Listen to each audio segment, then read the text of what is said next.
yes, I expose you all. Yes. And easy cry. Inti ekoso or organizers no so to tunya den.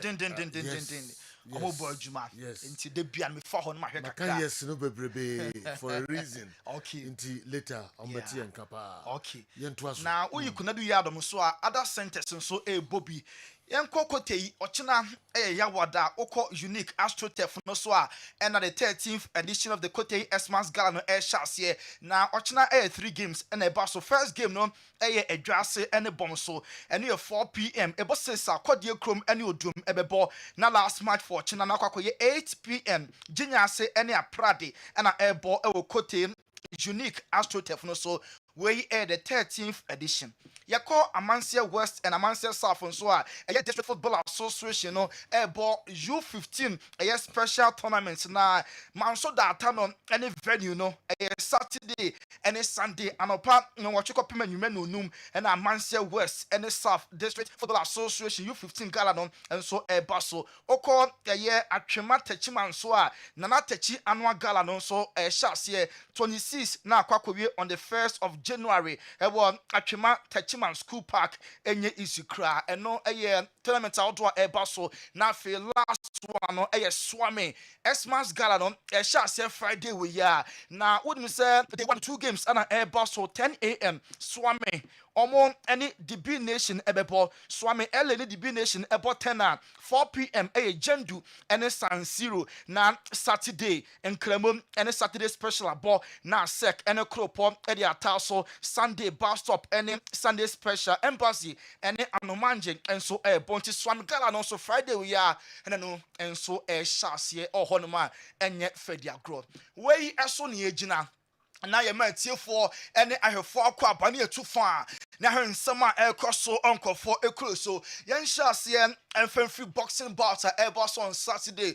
Or legs that are sick and a Tyson Fury 2 no a bus of first bout, you know. Tyson Fury want to me and survive Olususa bout no return bout way. Why and a aiding couldn't enra now on a press conference no a course. When we heard the rival of Tyson Fury enra ye bold dia and our free play mu na waba. When we heard how a niema is quite Tyson Fury na rival no any.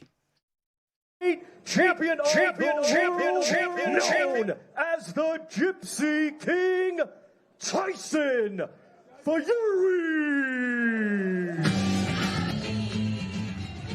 Well, here comes the Gypsy King, Tyson. The humour is still there. You can see him as he came down the steps, just mimicking the fact that he might be about to trip over. I believe.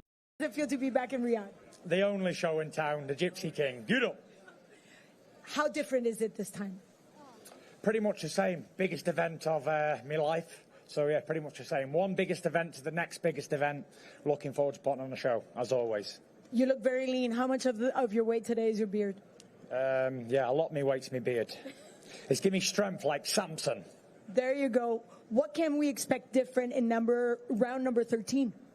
I'm gonna knock him out. Sin Fury say we Jana Bodjusenu Kumu na Bodjusenu Fukuha.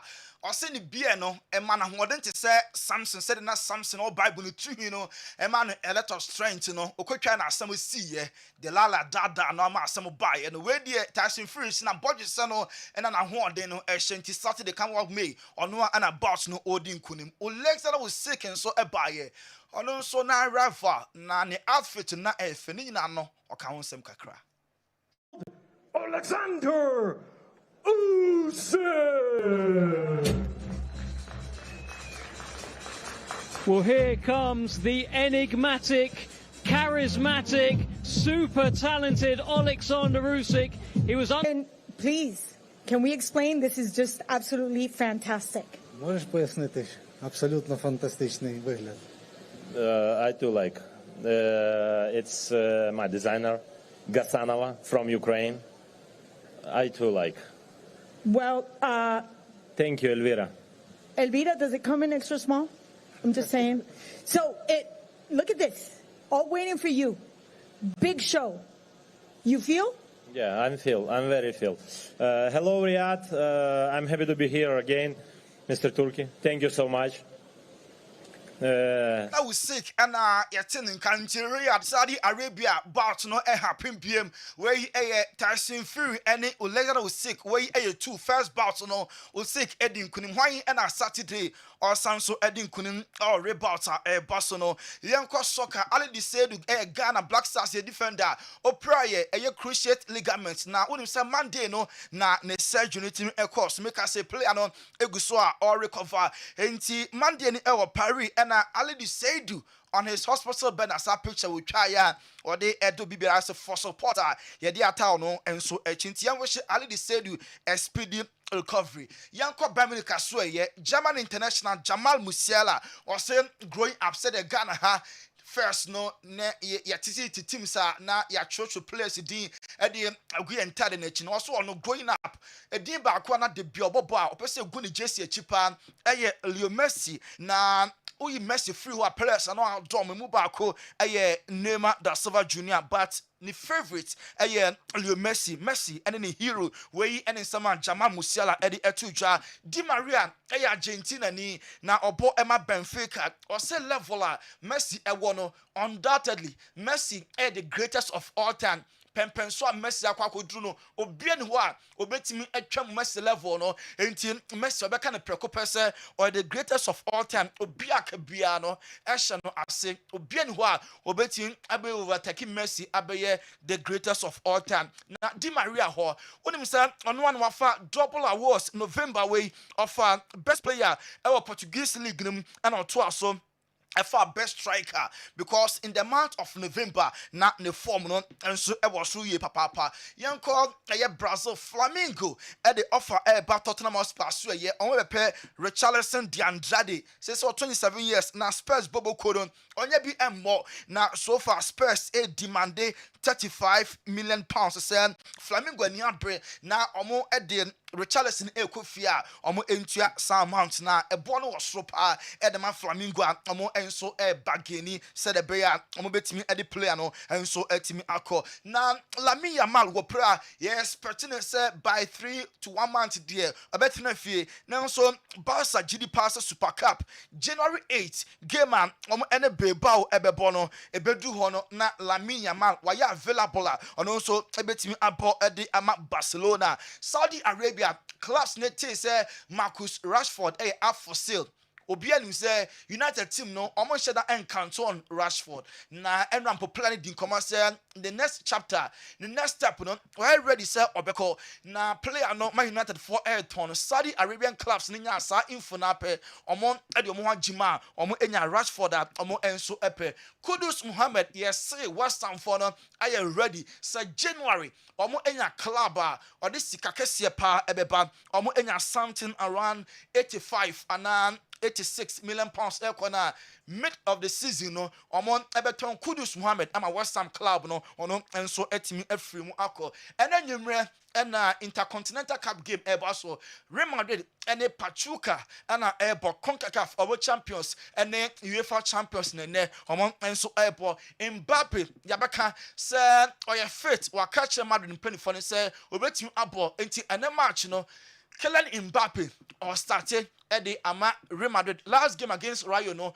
one more because of injury name and then match no Vinicius Jr ebebo Sanso and Kylian Mbappe so ebe starting at the Madrid Football Club. Mohamed Salah the contract in Liverpool for and no a year we are say 3 years influence na Salah the open new na Liverpool ebe say omo 2 or less na 3 years na Salah propose in Liverpool for NTS name anyama ekoye pa said ebe Salah the contract no omo ebe extend the 3 years na there boy no so etimi age the atumu West Ham Chelsea omo a defender Azo Disasi 26-year-old defender no West Ham United now omo enso Mikhailo Mudryk and ne provisional suspension Henry yebeka won sempi no akofo lawyer otwitwaje Paul Pogba ne ba no yete so from 4 years about 18 months no Mikhailo Mudryk so no so no die no say bona lawyer no timi boa no mani timi bounce back in 10 terms so enu nti sa lawyer no twitwaje Paul Pogba no no so etimi akọ na wakofo no Man City say Pep Guardiola onemu players are January omo ye willing say omo best spend huge until Man City organizers mpanifo no board no obi ase ota pepechi say play bio pebia no on nemu keke omo be wallen say omo de sika kese be kwakofa players up na city resources say enkoye no omo enso etimi overturn AC Milan aka achia Theo Hernandez say January club biaba na oye wallen na onko because ne mo on the field and off the field on show say oye leader capito pa enema oye no emfa kwamunti AC Milan report free Italy airban say offer biaba na say etos mu kwade a omobeja na Matthew Hernandez on also every club no enso akọ wey aso ne agina na yakotie nkomo kakra ni what scientific hospital omo edi airbrain na no pay ye twen ho aba ye ba pay ye de more ebeto aso Safari Makwaba, about Neward Scientific Hospital. A team of medical scientists. I have created a boom near the infidel Maswa, a year a juma, or Yasue has it, Yasue had it, and yes, I'll buy a Sebi, near time a good amount, said the Coconon. The moon, you know, to a fiducial. The Mephidio Mushimu, the Mium at the Potier, the Yagane Breo, Nesamium in Ya, Yarene do in the piano so. The Venezuela to Yariasi, what the editing said. See, baby, I said, what to wear the Asia, which you to ascend him. Open what scientific hospital, Dr. Phobius, your Jumani say, and Buna any Tanya or what dear Eddie Dumiano, Yenyamu, Nafe, in Renuakasa, whom my friends have fight to chemicals, no. Yes, struck the same in Runo, Nayan from Fremro, and for a mount. If you are kidney, no, Yaria Bemo, kidney, no essay, young Kwana Ganaha, yet take a habine, Eddie dialysis, our kidney, not say I could do, said the Yanquanoa.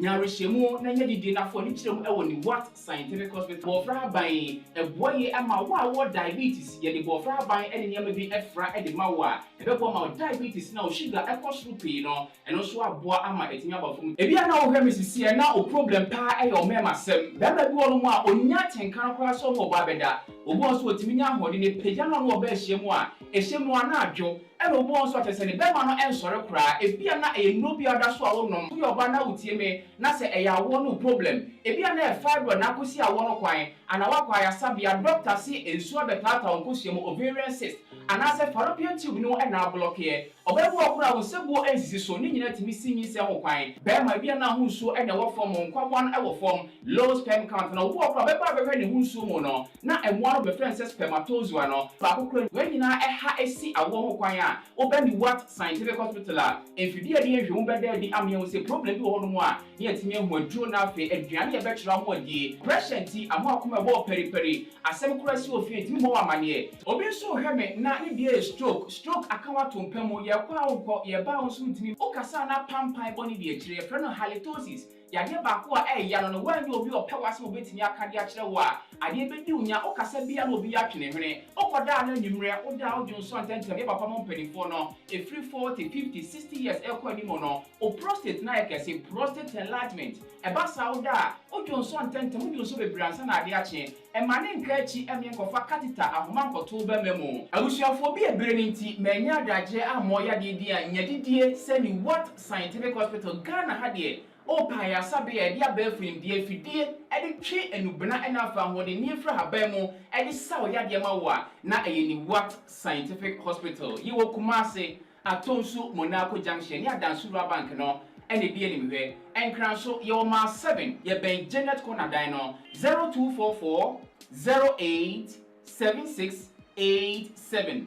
In case you are watching us from any part of the world, whether you are in any African country or you are watching us from Europe, you can contact us on WhatsApp +233 244 087687 or on Google Map. Just type Niwat Scientific Hospital and you'll be given the exact location. Niwat Scientific Hospital. Nyanko Pwanda Winti Wamoto Ebeba.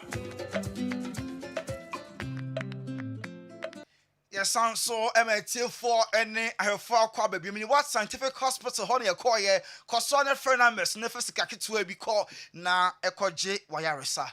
Yanko eno Doha Kata FIFA Best Awards na course on a panel. I don't sempi Edibe 2 Jano, Sese Vinicius Jr. and a FIFA Best. Balando de Kodi Rodri ho. Now when you said this year about one so na is so tight. Vinicius Onya 48 points. Rodrigo enya 43 points. The otos me sa Jude Bellingham and Vinicius or the just 5 points and a beat Rodri.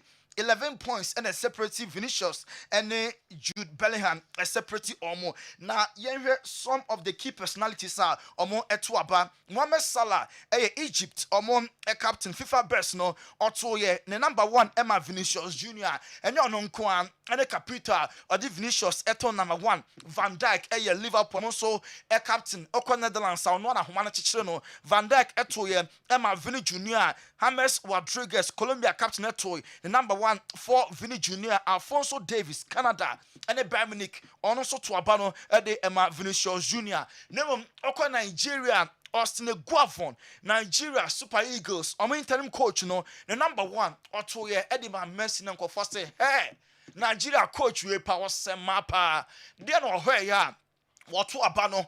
As the number 1 for Leo Messi, the number 2 and 3 na because number 2 no the Vinicius na 2 number 3 Rodrigo name obia ebusa I want time feeding so say Austin Guavon den pa ne ba ne 3 ma okoto number 1 the Emma Leo Messi Ghana coach Otto Addo de oto number 1 on enso the Emma Rodri ono ena ye Ballon d'Or winner nemum enra de Vini ena fa FIFA best no now we say so many of the captains on so to ye the Emma Rodri na Riyad Mahrez Algeria Hurricane England Edin Dzeko, Thomas Suchek, Joshua Kimmich, Germany, on all quad in India, and Yawan because only Vinicius and Tem Mukra, Bernardo Silva, Jan Oblak, Robert Lewandowski, Victor Lindelof, Omunyan of that place, and then 46 others. Actually, on number 1, Eddie Emma Rodri. Sir Onon and an ENFA FIFA Best Award no. Now Cristiano Ronaldo de 1-2 ban instead.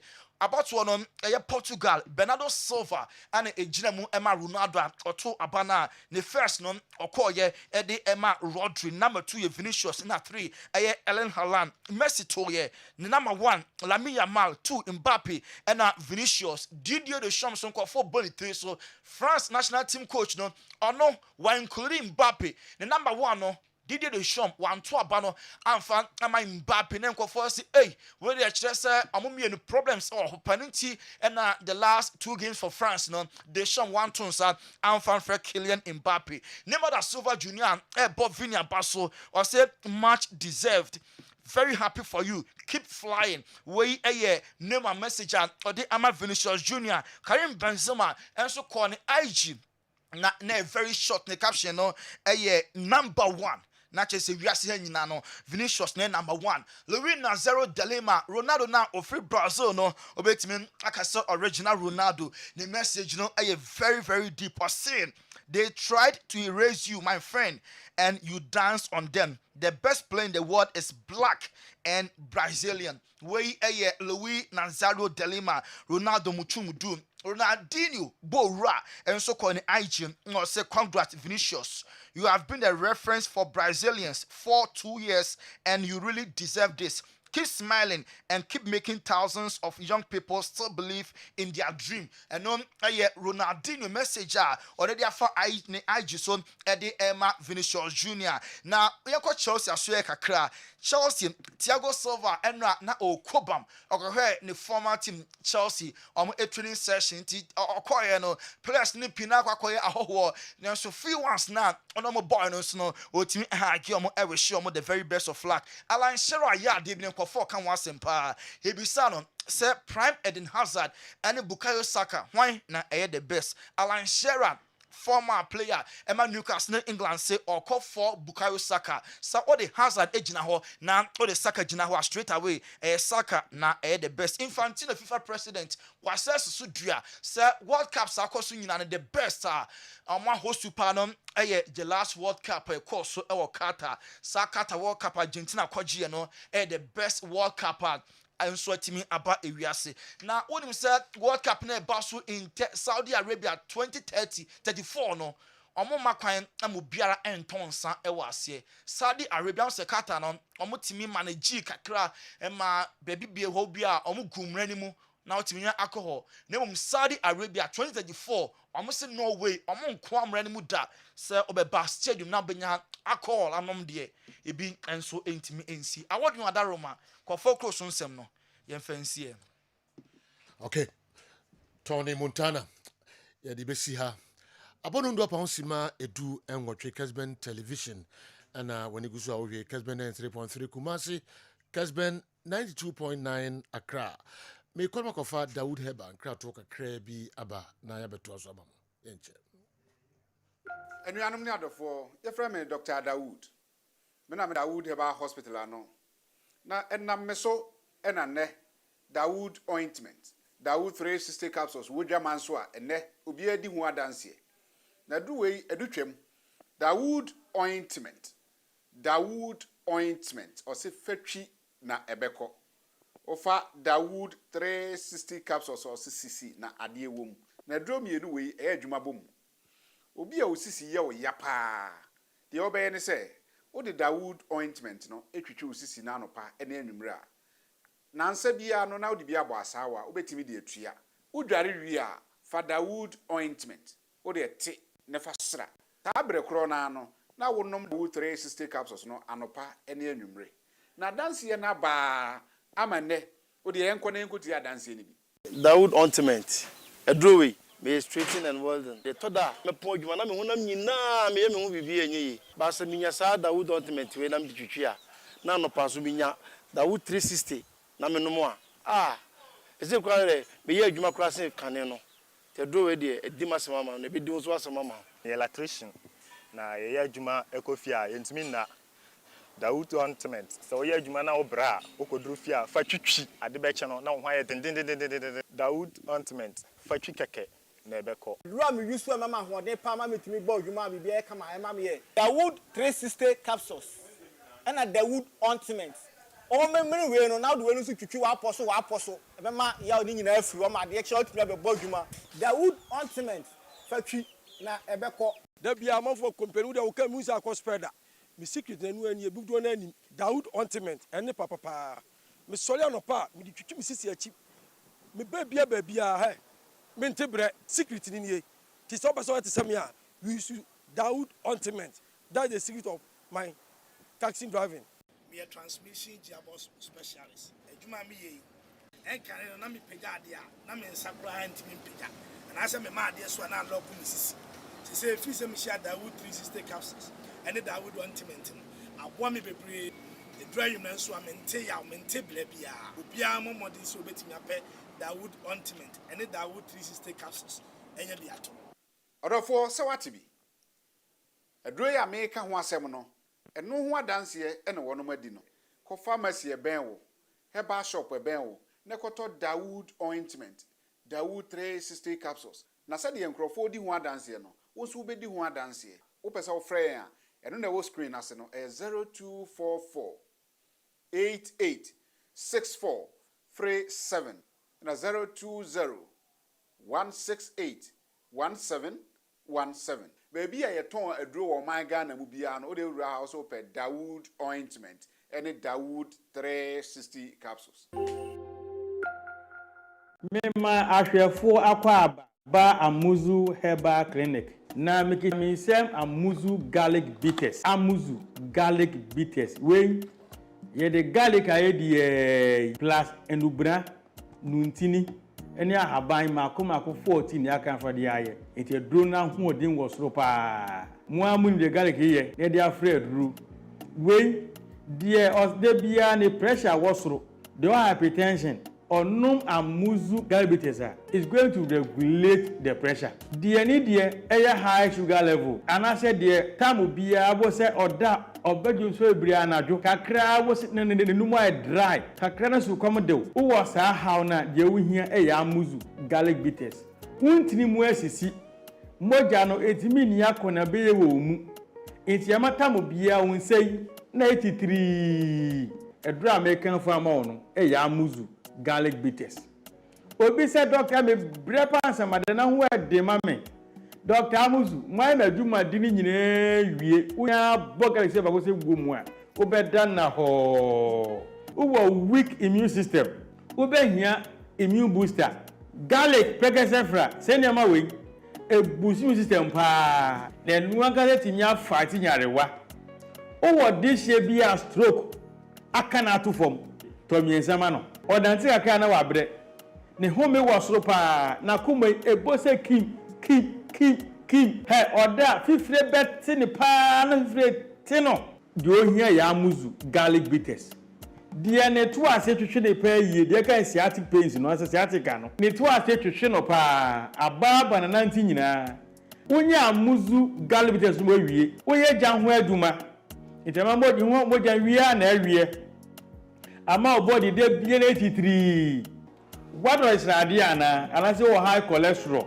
why kesi abroso ana se bitamu biara bo se na ote so kan palpitation unya amuzu garlic bitters no mu a sa how ni nyina e be free ho e ya na kakran refree ade de ohia e ya amuzu garlic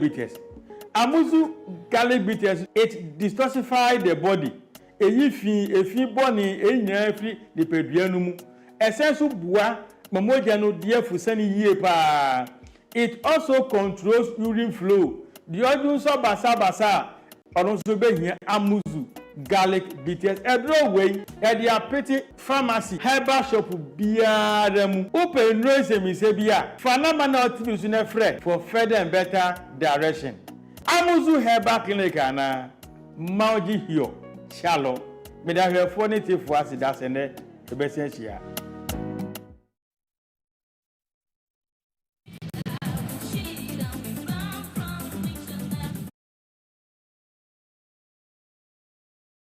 Yes, I'm a kwaba at the Aba Midfield Action midweek edition.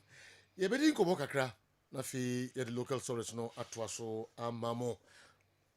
Say the Ubia can wasem a FIFA world best and so a Basuma Vinicius Jr. When ya Ballon d'Or no and insa a cancer Basubodi. Na said the man for esi etu no send anu nyina na Tony Montana de no atu edwa no na comment ahodo enso abapi am say Tony kan refi eye otoado de o otoado so kotuma Rodrigo yes. Jude and Otto Vini Ted yes the hard drink agree Super Eagles technical director name interim coach Austin Eguavo. Also to my Messi. Giannis Spalletti, Messi. Spalletti is a Messi, yes. Okay. And the name is a much deserved. Very happy for you. Keep flying. Karim Benzema, also number 1. Ronaldo, Brazil, Nino, meaning, they are kind as a man for, also they try to erase you, my friend, and you danced on them. The best player in the world is black and Brazilian. The best player in the world is black and Brazilian. We in Ronaldo, Brazil, Nino, also the Ebeto Ega. Relations, Vini. You've been a reference for Brazilians for 2 years, and you really deserve this. Keep smiling and making thousands of people, of young people, still believe in the dream. Ronaldinho, I want the IG so, no the and also aqua to Edga. Mamunina Kwaba Sobia, and we Dr. Franco Usu and Sawaha, Sanso and the Kem, our heart trance, Kwame Mickey, and so our Awal Mohammed, and a Newton Latte Marie Jata. Doc, but also where? Oh, Yamiadum, Miss Moya, so where? Nakopado. I made Frosona. I was only making the office of Nipeta Moisia. In fact, who is that symbol? I am Bifa, Bicha, Masum, but was a name of weapon, more mint me in 2000. The name of Buayana suspicion. It's in your free Pananumba. Not just a Kanamato. Yes, I confirmation. So no being an oka. Some near me who near. But when I got the Uruko to the Sudia. Yanni do baby as a white girl, Tantanta, and Neno, send no Nuesi Sudia, who's a Indiano. Some that is so few. I need to know better than hand to pay. I'm for it. Dentro a mão betra. Me sono qua. Very dear. The budget is done. Ever had you? I say on the Nadia, obey me a ream. And we are moody. On Timmy, yes, sir. If it's all funny, you're Chico Williams is here, you're Chinofia. Obeying the winning a grab. On the baby now. One a cast as a no, Mickey. One a cast as a inti assume wintina my foreigner. To see a bear for didn't I better now? No, also one a kind. Nebi not didn't I better now. No, castle, no. But no one kind. I said, there be a bumpire said, when somebody we are no Quabi as well, moon we are no money Uncle William. And yes, very faithful to mother. As a cobana say, Bonsam Fano, na Okofana chia, Unya Babina. And no, all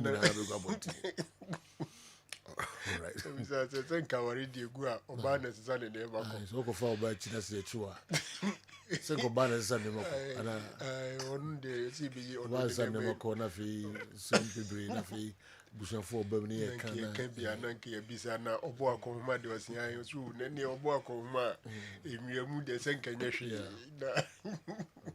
As a old Bemoko, you have to us own our name of about a hard implication each other. When you are for a tiff when I'm better, who not Jimmy would trim for home. Bibia mem to see.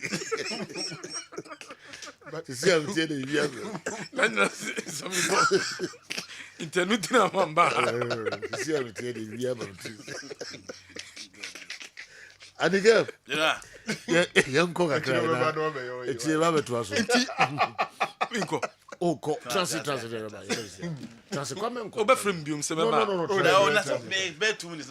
Come here, maybe you see okay, Mampon baby's home. Mampon baby's home. Mampon baby's home. And then my back so. Mampon baby's home. The Brenna so. Yes. You know, Brenna so. Yes. Yeah, come on, po baby so. Yes. 24th. 24th, yeah, come on, po baby so.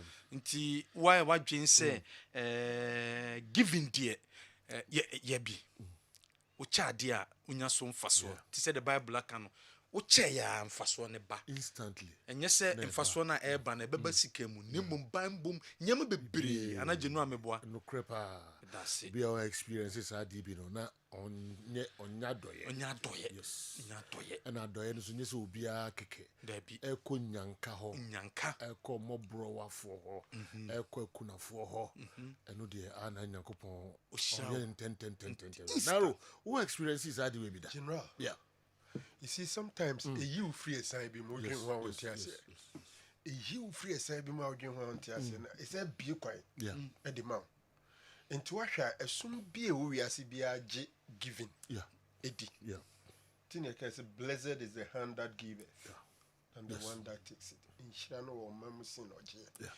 general now the good thing is someone say yeah na sometimes uncle be or papa so person but also so they in nisro nti akwanya we no a very good opportunity say mama ye nyina ye nkeka no kakran na yemfa mom na brunya brei se bin preduas nyanka fi ahodo nyanka ne bi okra se bi ni ma me ne bodam ni owo na chese ho na no makote no just first day na because we need the ability to take care of akra no na ukohwe nkra ne bia ya na hom timi ka the last time I mean students and call ye o Kumasi children's home near friend nkra ne so mra omo ba na chese se bi ebi kra panty promotion oh yes some of them is something nti it is a very general an opportunity for you to get the blessings of the Lord going into the new year very very important nti with the a new year no and at the first night na ko sire nyame see be kwai na nyame so mie kwai ma very simple menya kranka football clubs no omno players no mpon kasa no mo so nye bibi kakra na brunya mo san ko donate e malak amo san bebre efru malak unnecessary injuries bia obi to the amount ni san man you get it e malak pa o say be management omo nye sa di bia e bo omo nyebi Conversation be management. Boy didn't ball board. But I take it na Laka and from Reno. I'm telling you. Into yes, yes, Uncle Bium, yes, Uncle Bium. Yame Eya Dumwa. 24th. And yeah, Kwame see that 24th is Tuesday. 23rd Okay. Monday. Okay. But it's 24th. Then Okay. you go 24th, which is Tuesday. Okay. But you kwanya omo day ada home mampo ni 24th. Yeah. But ada home sine je no obese omo ba ha na beji omo nyama. Ebu onso e konti eno ya to be first and second. Yeah. And mo amoshe Kessben TV no so mo hunkwala egugu mpani. Ayo Jose oni mame oni papa. Wow. The beer so odidi. The beer so odidi. 3 times na ye didi no sal bi no muso didi. De no ade na hia person say no ye entade de ye hia bi entade ne mpaboa de. Ye enough. Ye enough. And drinks. Dada kusi ada romantic drinks any problem. Okay. See de hia pa e enkola no omo aduane ombedi. Ye hia eburo. Ye hia wheat. Ye hia emu. Okay. Oil and ye hia sardine. Ye hia corn beef. Ye hia lactogen, ye hia Cerelac, sa enkola duane no milone sa kosiani ade no 1 crate to cry enough enfanka ye de no enfanko homes bako aduonu enson 27 homes and I cover city 27 yes general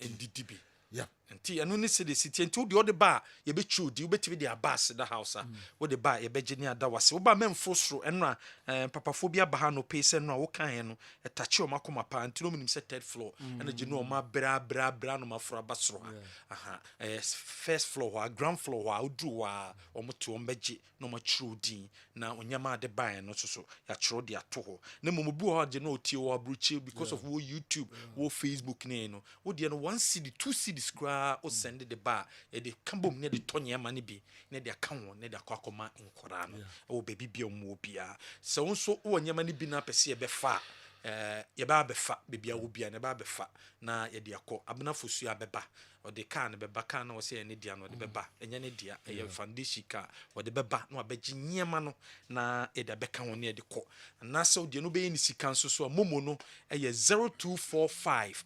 75 9593 0245 75 9593 o send a Kessben Foundation na ebeba enu ni ni din no o send na enye Kessben Foundation na men send nkoso say 1 cd o 2 cd so 3 cd so o send a edin ebeba na Kessben Foundation momo no eye 0245 75 9593 general eno eni sedie esitie okay ntina eno nso eno no monka mo hwe na monye nkwadai emwa papa bi di bi kwame wanya just ndin me bo me hwe ni mu ase be 1 hour time no yensa eka sika no na oye defo pa oye munyam ni nso o say the money that I will give the ladies to buy wigs etc. I'm bringing it to the foundation now. Oh, so do expect it. Okay. Until we suspended your man. I saw best send Christmas. I'm for so beer, maso man. Or the nina banner the cotton your man. Or your default. Yes. Into a man 1 hour. My man 1 hour. Must send a message. So 1 man 1 hour. So before some sorry, I mean, yes, you can. One fan, but one send it and come number now. Yeah. I mean, they are natures or they got a wig. No, I'm mad. I know the cotton. Now you know, your book will never be bring one for so. You hope is a week for them, friends. Was it Modi? Week for the well, only one. We so dear. Them say we them boni din hano. Doctor, I'm bringing my token to you to be added to the Outreach Foundation. Okay. Honorable Kojoba Ajiban. Oh, okay. That's all right. No. All right. Andy. You know. Yanka Jamum. Okay. You know, me, Luis Nazaro Dilema, some of the two are now reading when I'm starting free. After winning award, no, when you congratulatory messages from a lot of people. Karim Benzema, the positioning as Vinny being the number one, he's been consistent. na wagina mu even before the Ballon d'Or awards no when IG or the Vini to honor trade number 1 and now trade the best until I very consistent with the positioning of Vini so far as world football is concerned. Clearly, so if you vote in a course now before I'm about Ronaldo and Sem no. So if you vote in a course now, almost say clearly, coaches don't prefer Rodri than Vinicius Jr. Just like the see El Ballon d'Or and Franco na him the last time. But so if Vini Diana, players na nkasa na ombobo no, ehun ni say that be ball no ni nimbo. Fans na omkoko hwe ball no, ehun ni say ball no ni nimbo. Into the saa nipa ni mienu no Emani really is superior as compared to Jude, as compared to Rodri. And Rodri Dino after the Euros naba mua babi sine so we vote onya adino onya bebrebe. Enti enye masa oye second to Vinicius Jr. But two key elements na medical boy say ball na ye ball no. Vinicius Jr. ba only players na ebo. Na sa players na dia to me say he is better than them. Again, fans no omutua sika ko stadium ko he matches omutina TV ati he matches no enso agya tum se ball na ye hwe ne de Vini nenim bo na de no a se ye de obi agina no ye so obi a mo baller ye cast obi the best player in the world de no a ohia certain individual and exceptional qualities to make that person the best in the world. And for me, so of the three players in Ginawa, Vini has shown it consistently anytime giving the platform to herself. Say, Sam Rantian or Mukan Hono, Uno Mujinana or Momobola, Obientime, and any more under the calendar year. Now, vote to the United Luciano Spalletti, Diana, or Cotoma Messi, and Yamawa, because Lionel Messi position of D year, seasonal, and one. But in all, that is where the popularity contest comes in. Because Messi would din, and it probably penasem, or SLA wo MLS there. But still, nipa bebre would GDS born still out that soon in bo. And then they push you to this particular level. I man baby D6. Eti Osha was to go avon. Now she Luciano Spalletti Diana. You know, and young one be but Joshua Chemical one to Amo Vinicius Jr. and everyone. Joshua Chemical one to Abana. Final train and Vini Kureni and a year more because last season in the UEFA Champions League, acquire Vinicius Jr. did Joshua Chemic fast no. The feel so say footballers will be unfanning fast sada. Obia exposed to the sada. Obia munenima sada. It was such big platform at the Santiago Bernabeu. And that day it was a Vinicius Jr. night. Now no and ordinary Gini Ding and Tisenka Upobi or Kotuabana so better the first one at the Ama Vinicius Jr. And Kaya Branty FN Joshua Chemic. But one to Amano.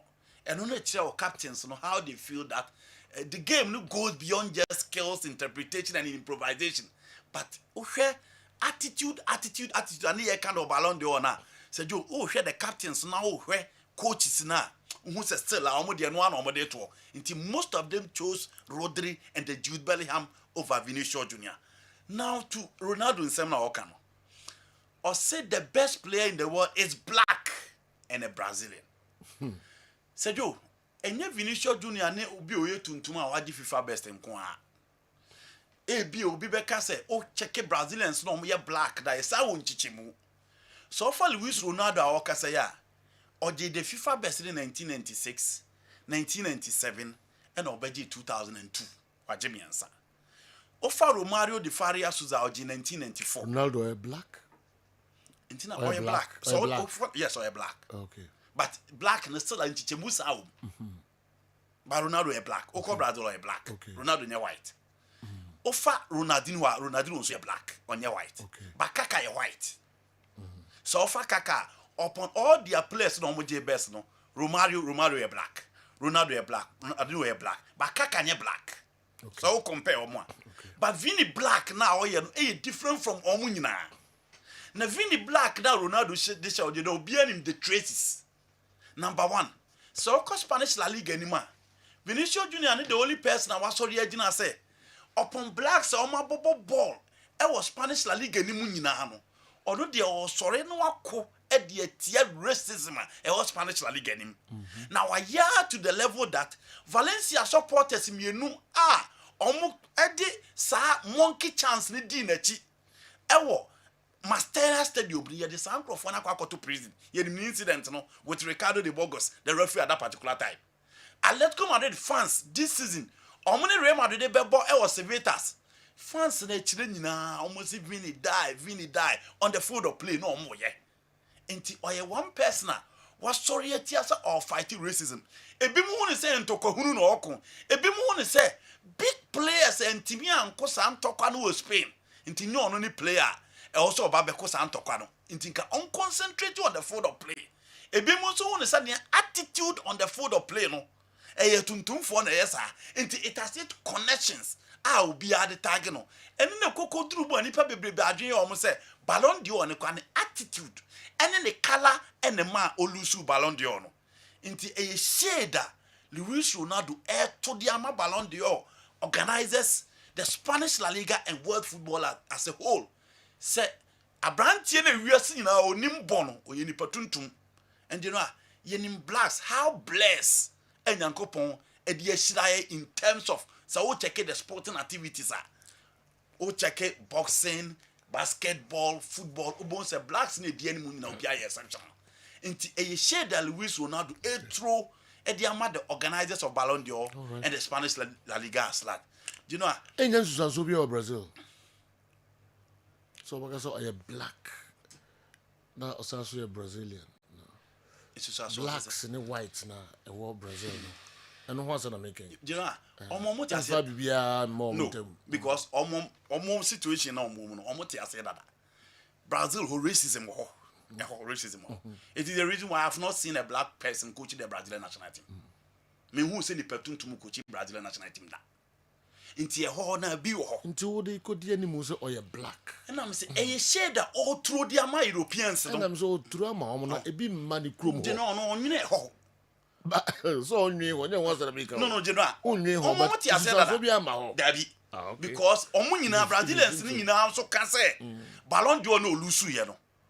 Brazilians neka say Ballon d'Or no lusu ye ne kala kan ho. Omo ka say racism na okone ka ho. Omo ka say ne attitude no omo de kan ka ho na nye ball na. Because you know so what the Rodri na the Vinicius Jr na so compare obo ball omo boy within the calendar year na me baby ah. All right. Nti omo no de omo nim the situation at large. Me de ba ko pe ka ho. Well best now. Okay, maminko doc so na me Yeah, General. Yeah. I think that this is 1 year FIFA best and as compared to Ballon d'Or. FIFA best, it be gaining some level of credibility and popularity. Because we are seeing it through football fans and were not so happy. Say award no call Rodri instead of Vinny Jr. Emu bi betrim say ohwe omo criteria na usunu oban award na park no so e kan obi. Enti like Andy said, even the criteria for the FIFA best now. First of all, FIFA best now 4 categories of people and the two sabano. Omama national team coaches, 25% of the votes. No mama national team captains, 25% of the votes. No mama renowned journalists from the various countries, so another 25%. Then the football fans, 25%. So you realize, the FIFA best, very, very inclusive. Na omo mutu abane dosun ye pa. Eno mutu abano. And share captains. And currently, I was going through how some famous captains vote. And you realize that most of them, they didn't vote for Vinny Jr. as number 1. A good number of coaches also did not vote for Vinny Jr. as number 1. Because criteria now share those who are elite and are concerned about Sanyamano, they will vote against Vinny Jr. But for a football fan, okay, baby, about Sanyamana, and Ushe vote just 5 points and a separate Rodri and Vinny. It tells you, say, even this one, FIFA best na Vinny Enyano, gap wasn't so big. Close, so close. And so because Rodri no man who baby, I would disagree. I would disagree. Even though Samiko vote here, I would have gone for Vinny Jr. Because I think he was the best within the period. But if you go into the other aspects, when you can't, Suni Bainis and Yamanina, so be generous who voted the Vinny Jr. Untimin blame nipa no. 48-43. 48-43. 5 points difference. And a domuntem. But I think say the FIFA award looks very, very acceptable by most football fans because Vinny Jr, Rodrigo, Jude Bellingham. It looks like that is how it is. Na many J Messi, how Messi voted. No, the only thing here, Nipa or the 2-1 who say Messi de Efisema bim. You know, Messi voted for Lamine Yamal as number 1, and Ode I think say Vinny no win ekika. But general, all in all, I think so for me, yes, Lamine Yamal first, Kylian Mbappe second, Vinicius Jr third. Mbappe, I think so probably so in a relationship with France, almost a day because clearly Messi voting is looking quite interesting. While Lamine Yamal first, Mbappe second. Okay. Team say what 2 votes, you know. A good. But me say Ronaldo them say 1-2. Dabi Bernardo Silva na koto. Bernardo Silva rather voted for. To Rodri first, Vini second. Refi in the third one. Yeah. And look at Harry Kane also called for Rodri, Jude Bellingham, Vinny Jr. Most of them, you know, I know the official favoritism this ani man on so shishemu bio. About to wear the asani man baby. Ah well. Leo Messi dey as the Gamon fan nkan ho kra ba I was so surprised. Obitiele na ala nom Kylian Mbappe nom and other stars Toni Kroos nom na obiti. Gianluigi Donnarumma. Yeah. Echo to Messi world best under this year. Donnarumma. Osnego avon so koto man. Nti no wo hwe no. Donnarumma. Luciano Spalletti so to ba Messi. Messi 1, Mbappe 2. The year the review, no. Messi Bobo, Kylian Mbappe, and Erling Haaland. Yes. Donnarumma. Ti no mo hye no. Edin we every Niagro. General. I would have voted for Messi as well, even after his retirement. He will continue to be the best player in the world. Even in his grave. Yes. The obesity about no. Okay, way free. All right. Yanko, next one. Andy. Okay, Jira. Pick it back on Kahuna. My next story is Marcus Rashford. Me as well as Frank will be interested in the story as well. And one Koba said Rashford say CCO seeking for new challenge. Game of Manchester United boy against Manchester City. Prior to the game, Tima Man United de bebo game no buyer. Ye who Garnacho din, ye who Rashford din. A surprise you be because Saoche Rubin Amorim buyer. The games are all bonino. Rashford kwana no using as number 9. Until now be a say we say Rashford coach will say be enough left to one right or not that be not top now when the games now but Rashford also respond to the opportunity na coach in the Yamano with a goal. Until no be him send yama bikoyi. But after first game, second game, you behold the old Rashford now. There be our team Manchester United. And now game against Manchester City there. And could be him say Rashford the one person and when it comes to games are bigger. At least the experience in the Premier League. 10 years of Manchester United and can beat me account on him as compared to the likes of Joshua Zexi, Rasmus Haaland, Amad Diallo, and those guys are more United anymore. But coach Nemfino. That was a huge statement from the coach. And I didn't know Manchester United call winners I gave no. Now only saw a big player within the squad. Now coach bench no sa call winner the another say know about winning. Rashford who he was not even benched though. He was not even part of the match day squad. Yes. Rashford who says last San Franco say if you are to turn on Manchester United Manchester no and man team concentrate you on the football play. Me one person I believe we say the potential crown on so you serious and players be na able mu no cause level na in terms of individual quality. So Nisika no man concentration. Yes, can kwa. If you are to Manchester. Yes. Ahunya. Nisa na woka. Me say e bi mo deep in form na chesa anema. Say the wealth no. Yes. And maninya concentration. Yes. Wow. You know you want because even was scary break here. You know see your individual differences. Rashford he has also involved himself in a number of social activities. For example, now it's all about training ground also yari. And they realize when your temperature no cars on coffee. United omumre wo no say yare a obe report wo Carlington training ground so na medical team na wona assess wo enra no wansi ho omuhu ya say onam school bi donation presentations amankrofo he didn't come and then rechi no koye sa interview na okika sansem no nti a lot of people feel say off the field activities no enso dignity and I think say at the peak during the COVID and in them woman that doctorate and redoctorate degree no so off the field near no idea things say no so take it the shine out of him and now me fear near there now I was telling Andy say ye church me japade na efia akra na toto no krum honom no sometimes utianye ahwe a ube sorry akoye gidigidi unyo obi a wadwen mo den na woni abra ahwe japade akra okay, can be to my bathroom. I see. There are some people who are like that. Okay. Only enough. I'm a wealth control. Young boy, 7 days. No, just 300,000 pounds. 315. Yes, pounds. 7 days, bro. The performance of Kosuru and Kosuru. And the only two are half of it. Money taxes in free. No, I'm only saying. At the name rate. Say take home, no. Half of it. 100,000 pounds. Cry, say. And you know, so you Radford free. You Radford. Boys no mo Liverpool, Chelsea, Arsenal, Man City no. For Radford the season na find the total sa boys ni na. Radford has spent 10 years for Man United. Chelsea for na year cast omo ya ade no. Copa ma bo Chelsea second season. Jadon Sancho according am no wasaba. Hwe Nicolas Jackson. Go to Manchester City.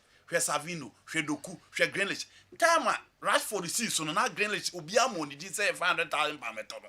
Hwe Bukayo Saka. She Martinelli. She sa guys no. Radford she go pack the princess. Eyi Paris Saint-Germain film. Time all she go won the derby. All she go Euro 2016. Na sa guys na obiensi so. But you know what has been the progression for Marcus Radford? Ni game na si ni traces I o ha na obeyi glimpses kakra. And the England national team hwe Cole Palmer, hwe Phil Foden, hwe Bukayo Saka. We mu na ye bom din. Time Radford see so na o gini din no.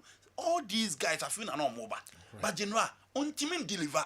It for me it's a blessing in disguise. Say Radford so obekwa because they do.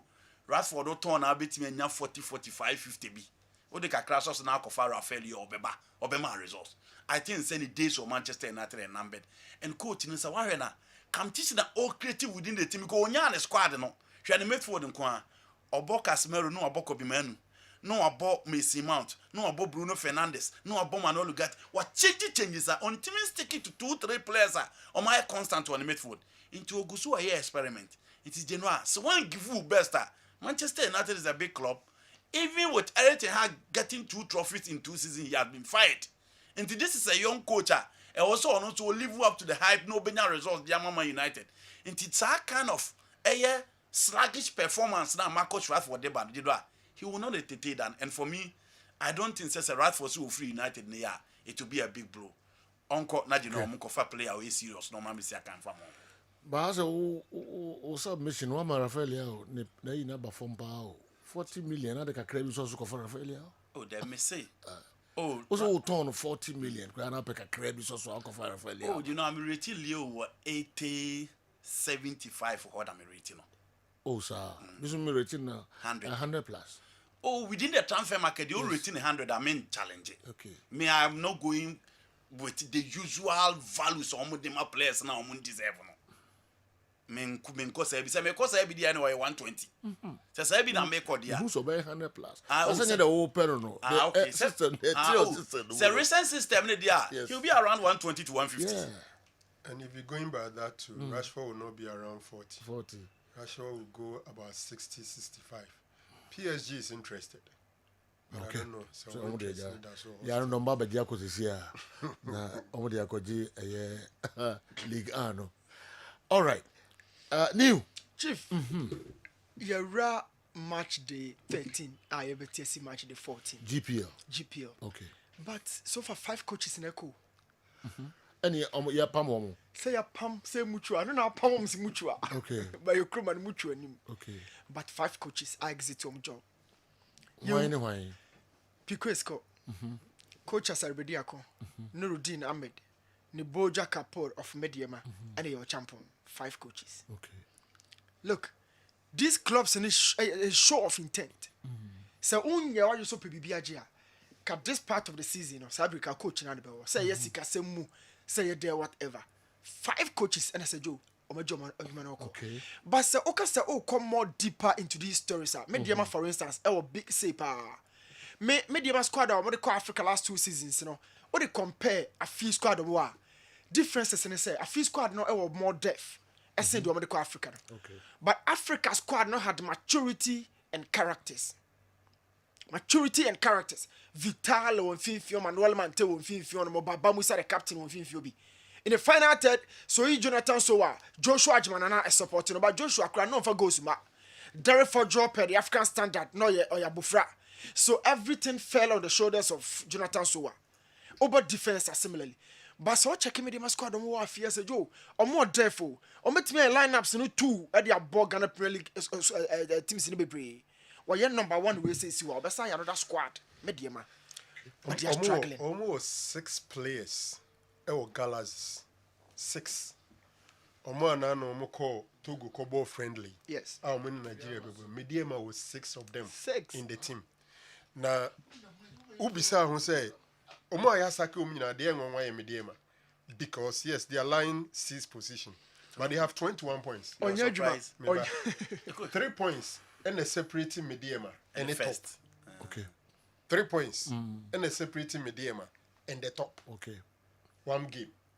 Into performance wise, you won't say it's that bad to get a coach sacked. But at this stage of the season, per their standard comparatively. And then what they want to achieve. Yes. Coaching and course, so my permanent it's 2 different junctions, but as a Franco free. Can't be CBB so. Over Kaya Asma Mekan after the Houseful game. Yes. And no one at the Ababi drew. I'm told the coach rather resigned. Mediama. Yes, coach. The Boja Cup. Okay. Obekai after has game no. Ye didn't come obu ha say Mediama paying for suspect say players ni bi oho no ma omo eye niema bi ene ma omo share that ma has for a share omo. And I remember saying say paying for na handle sa niema ni ya idea a bit to me a hard team no going into the season. And gradually from that day no Atwa so sa na dia ba be through this stage. If I say vision show be 5 or 6. Yes. Game in a course so 3-2 and a score line no. Vision could have won that game by 5-goal margin. 6 players who were in the national team, they were asked not to use them.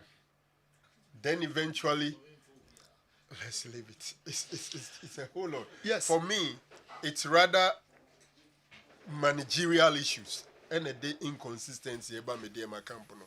But somebody like Mr. Moses Samapaka is so experienced that he knows what he wants. Maybe he understands the system more than some of us. Otherwise, and Kamimi Huni say, Ubeka I'm top for the league contenders. I felt Mediama was one. And General okay, Mediama bo Mudima a pre-season against Asante Kotokwa. You expect some Mediama should be on top. But I think they didn't manage the internal wrangles very well. Because Timo was 6 players were national team. So let's see what happens after the exit. You know, of course. The ABC new also 5 coaches, you know. Yes. And how many 6? 5 so far. A bit cry before the end of the first half. After 13th week. Yes. But say Joe, Empire Mabo free match they won. Empire that's so Juma. Yes, see, match we league it hasn't happened so far. Obia kono smooth referee phone na to the beer ya no monsa koye bibia hokakra on performance. Referee kala nam kwan so over. Vision Mediama and Division 1 no. Division 1 no. And some wo ho no nyagro. E ho na ya na man kwa to the beer na me di bom kakra. So I have a lot of productions from Division 1 no and a Premier no. Referees no. Decision making. Decisions, no. Wow. And yet, cry. But for who they are now, you're trauma. Oh, says no much trauma. I understand that become Chelsea nations referee no. Raza Simpson man incident no. Referee no call until the end of the season no. But the mama meka. Okay. Oko kana na efe ne kasa ye bo referee form by no EPL for sake referee back. Ni dia ba out o. I came, they didn't say a cootie. No, it's World Cup, right? Yes, the thing about out, but GPF for the Yamon country. I understand say referee no will call until the end of the season. So, Chief, yeah, but you have a lot to discuss. Referee Calababa, I'll be looking at those 5 coaches that you Medino and the way forward for various clubs are how a second round no maybe beat me a bono associate and come off for. But the whole thing is that the league has been very much competitive. Clubs and I show of intent say so modern money in Swania. Say Joey Beja coin, but nyani na ye akonja said you can no. Okay. If you want more no one the boo by coy. I coach at the 10 family. Coach at the 10 works you for now, but okay. At least like we need for Beba. Nah, coach that omunya no anu nya adwuma no. Omunya no anu nya adwuma na bruni nyo we na kom go fan bo yom free. Africa no. Obeha dwene kra. They buy the first. Adodo media for Jones Sisla to Quifu. Enso so hu ni sa. So no anso hu ni wo. Wanaji trophies do na dia ma media. Adwuma nya pam ya don sa. Sanya Jones te o house no. Sana nka Evans Adoti. Yes, won them the FA Cup, the Ghana Premier League, or the Omaba Africa, you know. But we want to ask about it. Okay, young comrade, na enti over here division 5 coaches, you know, yes. Yeah. And na face sika di my referees the match commissioners no. Yes, I'm nyene. Omo nyene bibi kakra o. So you know almost performance omo nyene bibi. Had the boss. Me no. Woni me nyadwen. Yeah. Me was a joke. Yeah. Omo nyene bibi. Omo dey football na so omo dey. Yes, match commissioner. Had to focus and take out the match ba so ba match commissioner. Repening pow. Yeah, Upper West region. Yes. Prisons in Ghana prisons authority and service. On the door mun nyina no. That's quite. Regional commander. On the bay match commissioner. Now so to quite free. Wa. Aba Kumasi. 1,000. I go back. Never 1,000 Ghana. The transport is in account. Omunyani bibi. And I'm sure say na kwesi da na no beba. No, Baba a day before Saturday Abeda. Yes. Hotel. She transport from Wa to Kumasi and back. Kwano so say for the love of the game. Ni bi bia wa ka bom say 1,000. Match day no mo bus stadium first o. Omrika ban sana fans na ba. Match commissioner for. This is serious. This is serious. Say yo referee for ne dey say o patch am mo do omo performance ni. Center for. Say you hwa na hwa. Yeah. Who the back na ba na so the other side so ba. Skalisa. So when you be my referees no. Serious. Skalisa. Any papa tintin gram we pa. Oh hele ni mama 1,000. Say you watch. Me pe the din dia. Now 1,000 na dey wo kan no. Dey wo kan dey aso o ye adwuma no kosi da nwie ya kosi da na ese. Say kwa ko kambe February mu na beba. Say you wan kasa This is bad. From Bamboy to Bole enye adwuma keto. So the whole na school. Yes. From Bamboy udru Bamboy uko Bole no enye easy say you. Stretch no ehonum na kwan wa pa. Oh. Utra wenchi na udru Bamboy. And I dance over by road. Serious 10 million. I'm going for the love of the game. But don't want to bro. For the love of the game. Okay, young comrade. Awa. Before so obeba no, papa ko ye na ono de na sem na meka no. Enti wasendiska ayemfa nkoto eye emo 10 bucks. Right? 10 bucks. What more 10 bucks? What more 10 bucks? Okay. And say at the corner. No, my invoice say my number. See on code 10 bucks no Wow. What more papa. And my more papa. Oh, a buona da so na general. Why are they pa? Nyamishan. I'm say I use no so better. Maybe I na chede ni ade no kono say the okan no. Nti one na the man I'm say one bucket. You know the one is on there. You are sending about 7,200 Ghana cedis. Yes. Honorable Kojo Badima Nyamisha. Honorable Kojo Badima Nyamisha papa. Then be di birthday. Me ban ma baba ye ho adwuma. No say you are sending me birthday and I win so no. Okokan and nam dey propaganda. Oh, come on na here in the one and yes. Indeed 10 bucks. 10 bucks of rice. Ona wonya misha nkwara ndas you. Yeah, isiano emra osun 10. Awo. Sergio, yakọ chan tournament 4. Emu mienu ye Nigeria free. So I think say it's good say a ball more. Sunday nyame boy any omo first leg of the CHAN 2024 qualifiers no. Ewo Accra ahead of the second leg no so say you koba me wo interest umpa Thierry Henry so akasa on Nicholas Jackson.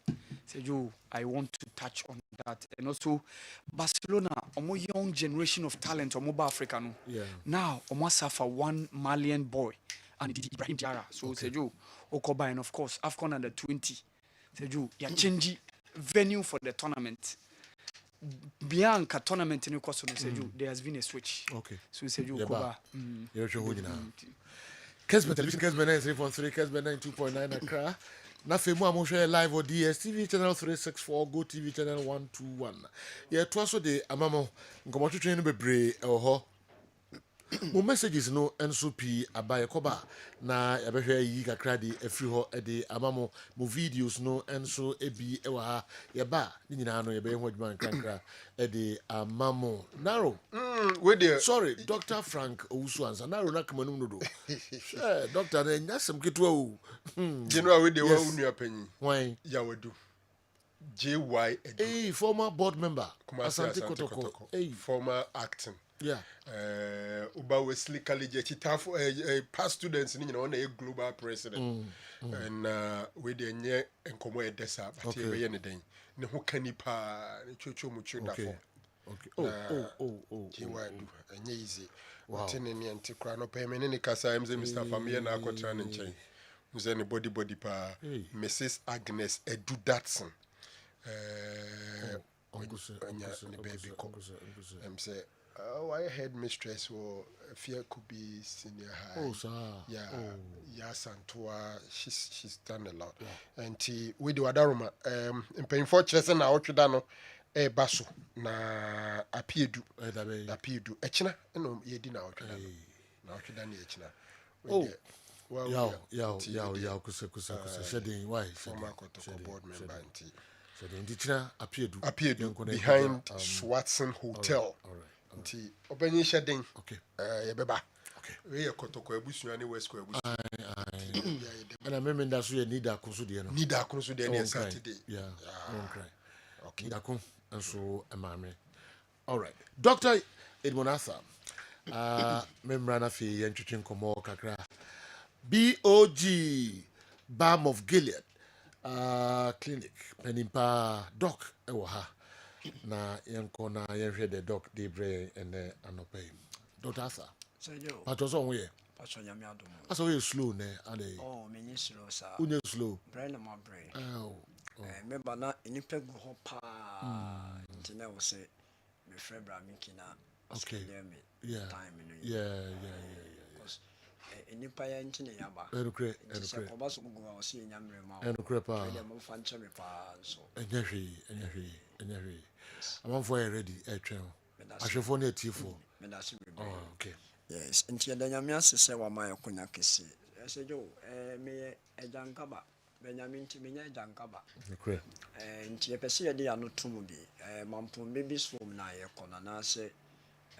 enyanka fie na yekona yeah doc Balm of Gilead for ye package aye de ba na me shram ya tie me nka otie me nchiachi o se jo shoso ye pese ye fa sa akonya su ne su ye de anotum bi se momboaye na yenko efie onko hwe nkra no to hwe akra na ya okasa last na o se momboaye kakra na se ne momboaye ne yenso ye koye nkotudwe ni ma ye bompa ye de ye mama te be hwe pa se obia meso yasene na se jo ne ni tim so entime nko support mampon children's home se jo enra nyame adom ye ma promise say ene ye be kasa afa gobe ehu gobe gari ni beans enra ye betena mfidie so ema ye di nkomo efa konkonte lapewa ehu konkonte de sejo de bia me kase eba nkwan aduane a aduane bia ne ho ye papa sene konkonte in terms of one the nutritional composition, in terms of the energy level, in terms of BBM on contestant or so all the conte at one China. The next one will be Aquele. Okay. Aquele so one of the chief food very good. Ɛnyɛ bɛnkuti pɛn koraa ne akpɛlɛ.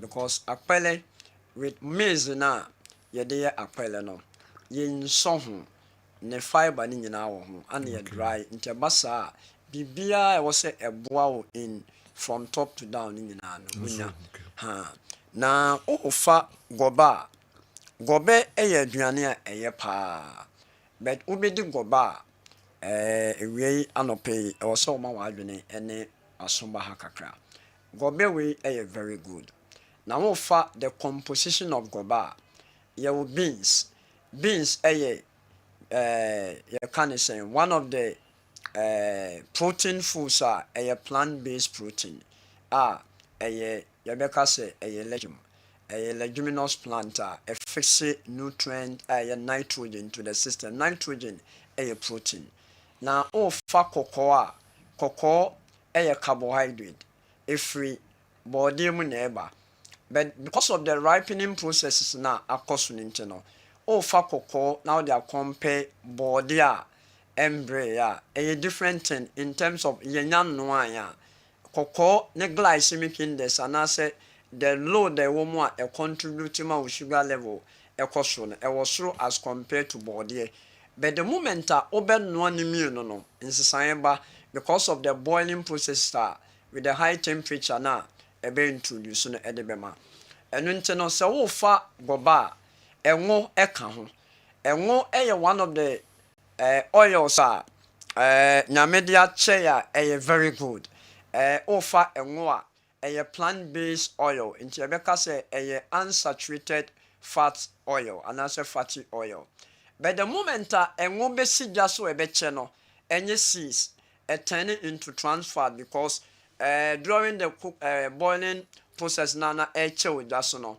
halogenation anaasɛ addition of hydrogen bebree ɛbɛkeka ho ma unfortunately the way ɛteɛ no turn it into substance a ɛbɛtumi ahaw nti yɛsrɛ sɛ woyɛ aduane na sɛ ɛyɛ ɛngo ɛyɛ kubaanwa ɛyɛ adwongo ɛyɛ olive oil ɛyɛ sunflower oil a as part of the ways a wobɛtumi maintain no nutrient ne wɔ mu no time ɛwɔ sɛ ɛsi gya so no ɛwɔ sɛ ɛyɛ kakraa bi ne better side no krampo no nka ustimi frɔyɛ no anaasɛ nneɛma no a wode yɛ stew no ɛwɔ frying pan no anaasɛ saucepan no mu a abɛn awie mom no na wode anwa no anaasɛ ɛnwo no mom agu so anyɛ saa ɛsi so a wasɛe no wasɛe no koraa ma ɛbɛba abɛda no trans fat ama abuild a lot of plaques anaasɛ fat ɛwɔ blood vessels no mu a ɛma mogya ndi ɛfosaneɛ sɛjo sɛ wofa gɔba gɔbɛ one of the main adeɛ a ɛma gɔbɛ ɛyɛ gari yɔkɔ gari nti gari no wofa gari a gari ankasa no based on ne type gari on say your cassava various species your various types of cassava your bancha santum any other ones ebia no composition and natural effect and also imudru in terms of contribution a bit mama sugar level akoso but before say gari no ya ferment gari o twene te say banchmole na yɛde egu bɔtɔ mu na emu nsuo no afiri mu na yɛabɛkye baadeɛ baako a ɔsɛ yɛhyɛ ne sɛ the more a air ferment no the more a ne glycemic index anaasɛ how a ɛbɛtumi contribute ma wo sugar level akɔ soro no ɛkɔ soro ɛno nti research bi a some food science and technologies for ɛyɛ yɛde ba out kyerɛ sɛ o fermente gari ɔmo wɔ gari abc o fermente gari for 24 hours emudro na after that 24 hours no uhwe ne fiber content fiber no eye ade a eyema ne pedua no mu a facilitate digestion samboa ma enka blood in terms of sugar na ye 15.75 so far other one ye no 24 hours I can say 48 hours esote eba 10.85 obefa de ye no 72 hours which is about 3 days na esote nti dem person me kan nyina ne say sɛ wofa yɔkogare a sɛ do ɛyɛ aduane a ɛyɛ bɛ woyɛ obi a wopɛ sɛ wodi yɔkogare na wodi ne yie a ɛkwan baako a ɔbɛfa so a wobɛdi na wadi ne yie paa ne sɛ gari na nkasa no imudu the glycemic index is about between 70 to 90 bɛ wonnoa gari no a ɛno a mekyerɛ sɛ wopɛ sɛ starch ɛso te a vinegar biara a contain acetic acid biara no sɛ yɛ biogen vinegar o sɛ yɛ any other vinegar o ɛwɔ unique properties a ɛma bankye starch ɛwɔ mu no na bɔɔde a na carbohydrate foods biara ɛba fam ana mesan kyerɛ sɛ wo grate lemon ne zest no na wode gu adeɛ mu na wo ferment no for bɛyɛ 3 days a wobɛhu sɛ a generate acid a wode biogen ne bɛka ho a ɛbɛbɔ nti sɛ dwo deɛ ɛpɛ sɛ yɛka nyinaa ne sɛ gɔbɛ is good bɛ wodi gɔbɛ na woyɛ obi a wo asikyiriare a ɛmmoa wo because kɔkɔɔ no glycemic index ɛwɔ soro ana wobɛfa gari na nkasa nso a ɛwɔ soro but anka on the better side no obedi gobe na woyɛ diabetic patient woyɛ obi a wonyɛ diabetic be umudu a wodi na no pa na ewia ɛyɛ better ɛba saa obɛmen ɛmen na wonyaayɛ no wode bɛyɛ adwuma sɛ na ɛbɛyɛ a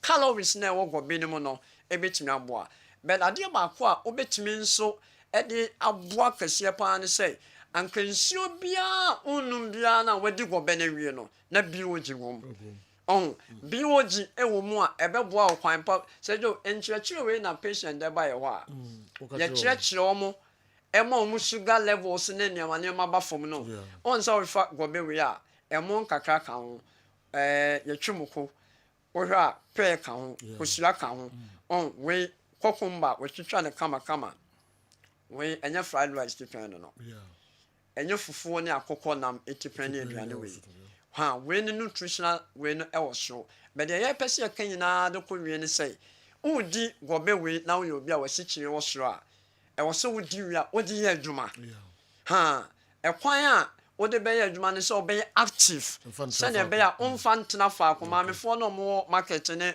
offices ne mmarima no a ɔmode wie a na ɔmote faako no ɛmboa wo ɔmo bɛyɛ du wobɛtɔ green teas ne teas ɛwɔ wiase nyinaa sɛ wopɛ sɛ wɔso nte da wɔso nte da nti sɛ dɛ ɔyɛ kɔ yi na yɛpɛ sɛ yɛkyerɛ sɛ biogen ne deɛ aseda house a ebi wɔ ha ana woba Kessben towers Accra nso a ebi wɔ hɔ Balm of Gilead Clinic Takoradi Kumasi Accra baabiara bi ebi wɔ hɔ ɛno nti no sɛne promo sɛ dɛ ɔmo bɛtɔ vinegar ne ma nkɔɔfoɔ no ebi mu ɛyɛ adeɛ bi a yɛne nya ho ɔmo kɔtɔ 5 liters no at the man for near the 500 mils ne eto small mo kwa mo mfa ma wo me pacho osma ma obi se ontoma obia ketwa baako e ka ho yes kese no ketwa baako kan wan fa ma wa bisa no ana 1 liter no nso ye 75 cedis still yentum mo for na men ton more than 75 500 mils no nso ye 40 cedis enti ye dey see there Balm of Gilead ye the carbon MTN for no echiwo ana oba Takoradi nso a ye wo ye kan say anaji ye to anaji choice mart so ana Accra nso ye wo Westland nyambo tena ma wa Accra ye book me me wa Accra Friday me wo Takoradi na nyame afa ye so abo number ne 0539 86 38 0539 86 38 and I said 0240 51 21 71 0240 51 21 71 some of friend numbers here you bet direct to na mobile clinic na nyame afa ye so abo am kan hunu say biogen nya duru e food product enti enye obi a oyare nko ana enom obi a timi use bi to bi na fagu nsuom na nom na bon ho ban esi se na be ya wo pharmacy unno ndane wa duru ochina na secure life whether in you futuro no futuro ekoyemu no doso eno am nkofo bi de wi na mo complain no in fact whether in you bebre ye na ti mu minim bibia ebe clean bibia esrem ho fa nsuom na monom na futuro no intimi enham kwan bia so esrem a BOG vinegar no say doctor can be wo form yai Kessben security post ho beko a security for no omo ewo ho beton bi e de amount kan ho na bejo de na Christmas yi wetimi a cleaning ho yie papa dog me that's yo but na me yard my yo sign no atras my bread what bread I can see it what bread yeah but to so Kessben television Kessben 3.3 Kessben 2.9 DSTV channel 364 Go TV channel 121 our Muhammad Baba Transi na fe wura Africa kakra de amayen na yekika ko e kan kwa make the local tourists no ebebrain na afe Newton Latte Marijata enso ese obehwe referees ni bi omo performance e wo matches no bi through division 1 akoma omo komo ho eni nkonya omo eyi ewo through division 1 games na omo handle no your local tourists kakra no so no yene mo batwetwe ho enkomo awa atrase ma me nko ne ho na me hwe de abranti di ebre awa Sergio, Nicholas Jackson is one of the players at least oka season your mom more modern power kahun. And last season no oba Chelsea honestly no say chances power. 35 games in the Premier League scoring only 14 goals. But Sergio Tieway I feel we about 13 games. Washe 9 goals. And honestly he is growing in the Chelsea team power. Based on the numbers where Diamano Thierry Henry say going forward, he might be compared to Didier Drogba. Se oko tima asudie woso ayana ema responsibility na eba woso no eson ana emuye kese pa because ye de obe compare omo ama abako. That is where say who want me and raise the bar and the standard to where those people have been able to do now. Ne honom ye de compare say wa be ya de na wonyanya de. Ohena typically no nye striker. He's someone who usually plays from the wings or just behind the striker. Yeheni over Villarreal. This was the man Nicholas Jackson. All of a sudden came to Chelsea. Yamana is the main man. And one thing you can never take from him, anyway, crit. In as much as your say chances, Nicholas Jackson is one person at the piano work rate here. They are back on the energy, the vision, how he dribbles, how he's so pacey. Semo seti the tone when you are using counter breaker. He's very, very effective. One of the games I'm a kind of power, that game against Manchester City last season, while he combined alongside Raheem Sterling during Chelsea game with Manchester City. And he has really grown. That's the reason why Thierry Henry saying, Kase, Obe group, a bedroom maybe a bit compared to Didier Drogba. Per the numbers also no, Sergio, he can be giving top performance. He be timid na compare based on how he's going to help Chelsea to get results, win trophies, and on a bit determine how far he can go in whether say asemna Thierry Henry kind a bear no cry na say enye no cry. But Sergio, o season na ya boy per the numbers of Diamano. Last season 14 goals or just 5 goals to reach Adia Oyan last season. And who has a number of matches where they can boa. Honestly, I think say Nicholas Jackson is doing a massive job, especially under Enzo Maresca. Yeah, the kind about how Barcelona have been spotting talents on the continent. And Omubenya David Odro, Omubenya Abdulaziz Issa, they went to Senegal. And the new catch Omonya a certain Ibrahim Diarra.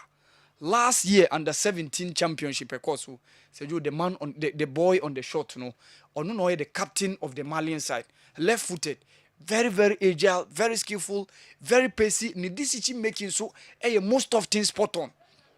And he's the new catch Barcelona Etimianyano. Our modern Beka, the Barca athletic team now, and our Barca young team now. Omo Bono baby Abdulaziz ni David Odromo Ebono. He's a very good player. The AFCON under 17 championship last season and even the World under 17 championship. This is the boy Ibrahim Diarra Barcelona Ababetono. And per what he can give and depending on the contract now Modiamano no 4 years. So what they've said the contract now is signed till around 2028. amodi na contract no amano no. He's a very very very very prominent boy. Meje de say oye obia owo promise in with regards to what he can do on the field of play. All right. What do you bury Anna? For Bakubi Chum can na as a net ya wild power how. Okay, I will let you. Na me ka say Black Galaxies yene Nigeria bebo ewo the CHAN qualifiers no nyame boa Sunday first leg no ebeba so. Okay. Na yakɔ 4 CHAN tournament. The mid edition 2009, yako 2011, 2014, and then the last one I so Algeria last year. The 2022 edition. Emu 2 I qualify no. On our way to the tournament, we eliminated Nigeria. And that was the first one when we eliminated Benin, when we eliminated Niger, Togo, and Nigeria. That was the first one. Milovan Rajovac, etimi boy my koy. Unfortunately, we lost against DR Congo in the final. 2011, we eliminated Togo on our way to that tournament. And then 2014, yenya automatic qualification. 2022, the last tournament, we eliminated Benin and eliminated Nigeria. This time around, we are meeting Nigeria again. So we say, yeshia omoa yenimbo in terms of qualification, how to eliminate them. Now, interestingly, her squad now, Modea Bana, one player will back high in power, Anas Yusuf, leading the pack with 10 goals in the Nigerian Professional Football League, alongside the 44-year-old Rabiu Ali Peli. And her squad now, covered that qualifiers, compare last qualifiers against Nigeria and the current one. As a player, ni bebre nim, Glasinawaku nim, Omar Bashir Munim, Efriye Bani Munio. Those players, this is virtually an entire new team. The Black Galaxies, yedi facing Nigeria. First leg na Ebasu Accra be very very determinant in making sure say betimiako the CHAN tournament. A very good win will ensure say betimiako the tournament. In the last one, we beat them 2-0 here. We lost 2-0 ewo Abuja, and then the post-match penalties. And Meka Dalad Ibrahim etimi chichi those penalties, Emma etimi qualify. So nyame boa yene omobeshia Sunday in the first leg of the CHAN tournament qualifiers, Etimi beating Nigeria. What it means ye appear ewo ye 5th CHAN tournament ebaso. Okay. Awal Mohammed. And him say what's a videos kakra I ready anka yenhwe kakra bi na yentwaso emfama Joe. Good morning. When you look at football in general, there's no way Vinicius Jr should be ahead of Rodri. Vinicius Jr is a very good player, no doubt about that. At the club level, they both performed well, but Vini was slightly ahead of Rodri because of the Champions League. However, Vini has not been able to replicate the same success with his national team. What did he achieve for Brazil last season? Rodri played a pivotal role in Spain's Euro Cup triumph, and that should have changed everything. For example, Messi's World Cup win changed the narrative entirely. I truly hope the Brazilians will soon go against Vini because of his inconsistency with the national team. If he wants to be considered one of the greatest players and win the Ballon d'Or, he needs to step up his game. Otherwise, he might never win the Ballon d'Or. Charles Kwabinya and the message and so a brain. Meaning the videos kakra are ready. No, Mugusu Ayan Wajma de Mabinko Semen Seba na mene itu ala di banko din komo kakra. Pachobo Cordian. Oba de Nadum General. I de Yanko Pasi. Na anapede na de brain. Yo, General Medasipi na Arefonia Tifon, so Yamu Bibia Kwaba. Ede aba Semen Seba Clinic. Ayu Kumasia Sokore Mampong. Na ye catcher say, Oba Semen sa. Me pacho udru Dr. Mensa fro Mampong pa kusoka. Asokore Mampong pa kuso. Ufro saka na catcher mate na na driver and say, Ubisi your room and a sword down on. Ana baby and na Asokore Mampong hini statue ni sino. Na wonso a ufrin kran kwa so ba no.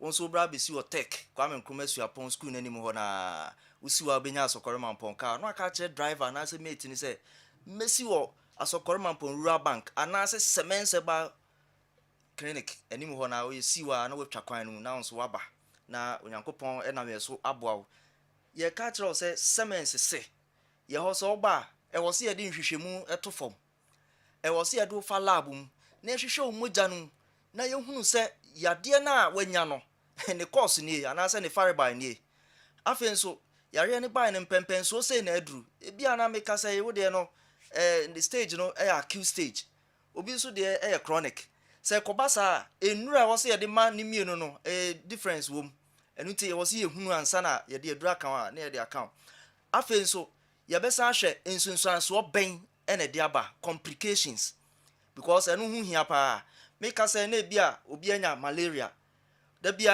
aduane tɔ nneɛma bon sɛ yɛm wowɔ me yɛm wowɔ me no ebetimi ayɛ ulcer ebetimi ayɛ typhoid ɛno nti ɛwɔ sɛ yɛyɛ nhwehwɛmu ne ehu sɛ MPs na aba umogya no tibia bɛn ɛna wadi waduru mu na afei aduro bɛn ɛne mfama wo ɛno na semense ba clinic yɛbɔ ho modern paa ni nyina ne sɛ wobetu anamɔn baabi a wo bia no yɛse yɛnya wo mu because ɛno nti ɛne yɛde remote healthcare no nso de aba no saa remote healthcare no yɛnnuanom a ɔmo wɔ akyiri saa amanɔne anaasɛ ɔmo wɔ Ghana yɛyɛ wɔ Kumase wo nso ebi ana wɔ Tachiman anaasɛ wɔ Dɔman Hinkro anaasɛ Brekum anaa de takrade empo nkran ɛna awɔ nanso wopɛ sɛ wonya ayaresa semense ba clinic sɛ akwanya da hɔ ma wo nti remote healthcare ne sɛ wobɛfrɛ yɛ numbers na yɛde to dwa no wofrɛ number na baabi a wowɔ no hospital bi a ɛwɔ hɔ a yɛnim sɛ ɔmo yɛ accredited anaasɛ laboratory bi a ɛwɔ hɔ yɛ accredited ne yɛbɛmu akɔ hɔ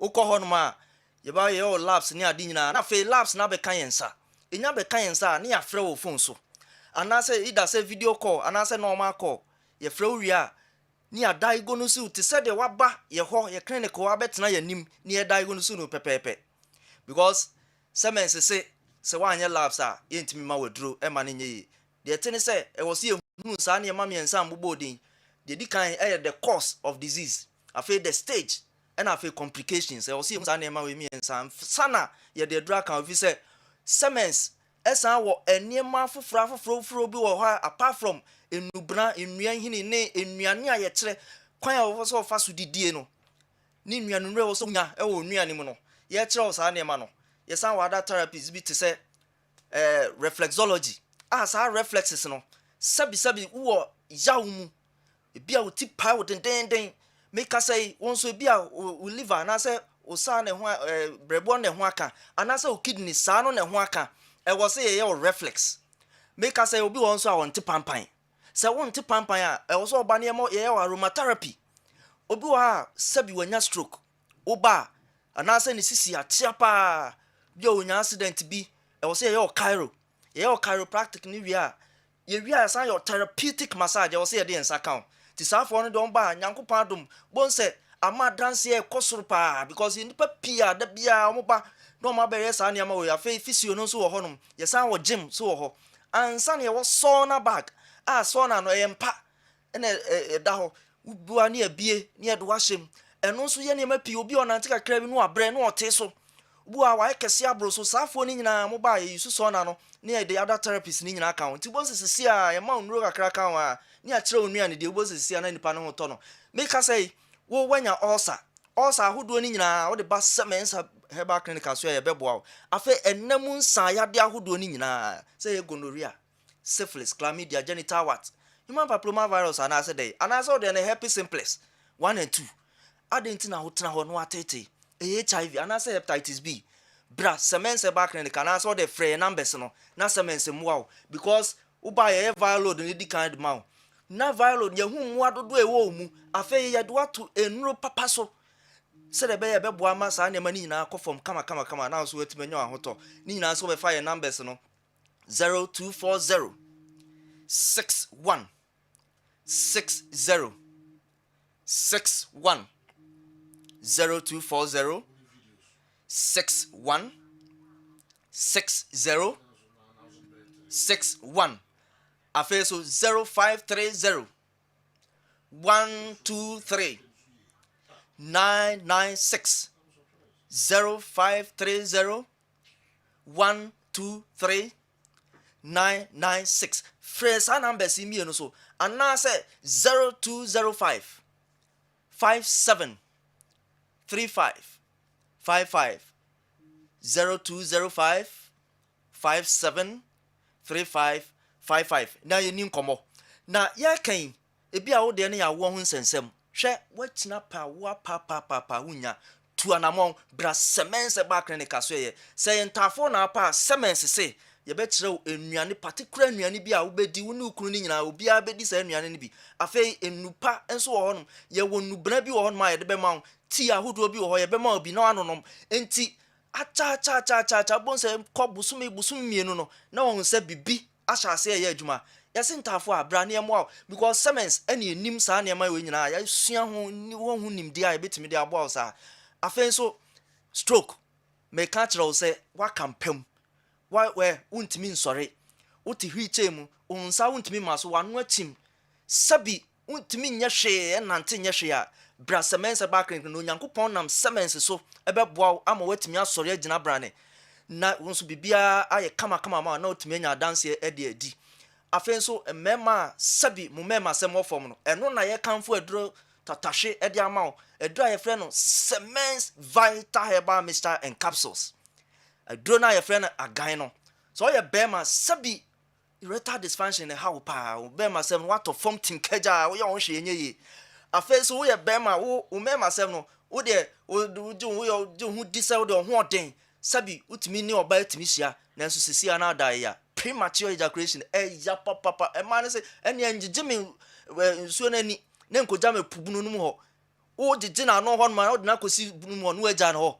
da bi wo ye bema wo so si nsuo ma utumi to aso kɔ wanim bema bi ono oba hia ma sisi ana da ya no pa cho yade kese pa edro agan semens vital herbal mixture and capsules ebeboa na timi use how we nyina afiri ho ama afes make say woni atenka watenka yira kra chese oba bia ho nya wakɔ no mpo me pa cho no so yade kese pa afes wo yo ba wo kra so sa atenka kro na woni bi oba bi wa se bi woni ba ma hia ma eno an so da ho sa wusa se mira wawie me pa cho wo yo ba na te sa chese wo how heno so sexual weakness ni bia me pa cho tumirika ko pedro ni bito afa so oba kro na humfiti komu niema nkoyi kra ensisi no so we busumi we obi a humfiti komu no eba na mienu busumi ebesim na miensa bu okra na ema me pa cho yo oba otisa osu tumirika to adro ni obi won so ane de na sizi bia busumi mienu busumi miensa ko ema ono a wa check se onyem ono kro na onu ni menopause usapa nanso nya saa ha we say ne menses ma me pa cha wo to aduro ni binanom aduro no beboa semens vital herbal mixture and capsules a ne mra ne dia gan no kona ko pebito afenso mu asiatica ha momoto ase twetwemo aduro beboa semens vital herbal mixture and capsules afenso sisie ya ne me kan ma ka cha wo say me de ntiato de to ho ama wo sisi ya oya aduro beboa sisi ya de na firi ho kra kwa ma kra no agan semens vital herbal mixture and capsules me pa cho taduro ni bi nanom me si aduro no num nuru half e so sisi ya de neko ni nyina ne se wo be frɛ numbers no nya timi abo ya kyerɛ ba bi abenya bi ato ana herbal shops akɛse ni nyina kɔ pharmacies akɛse de ben obi a duronom wo so me to agan ana semens vital herbal mixture na emu ye bema sabi wo mema sem na to fom nanso wo san wo sugar nda bia wo soro pa ana se wo prostate wo soro pa me say ya show rubber mpo a semens back end ko de frɛ numbers no ne mo a ba bia wo bia yebetuma aboa ayi rubber na to ha ma semens ne ka sa yebeboa ne ama nu fufuro de aka ho agan no ho no anonom tubonsa ma me sem ni nyina sisi pi kama afi de twa to okro mo ko ja mo na ya mo hu moja wo me pa to yo bia wo te sa hemorrhoids koko hu moja ne ko a wo so to aduro ni bi nanom nyina so be fa number no 0240 61 60 61 0240 61 60 61 afi 0530 123 996 0530 123 996 afi 0205 57 35 55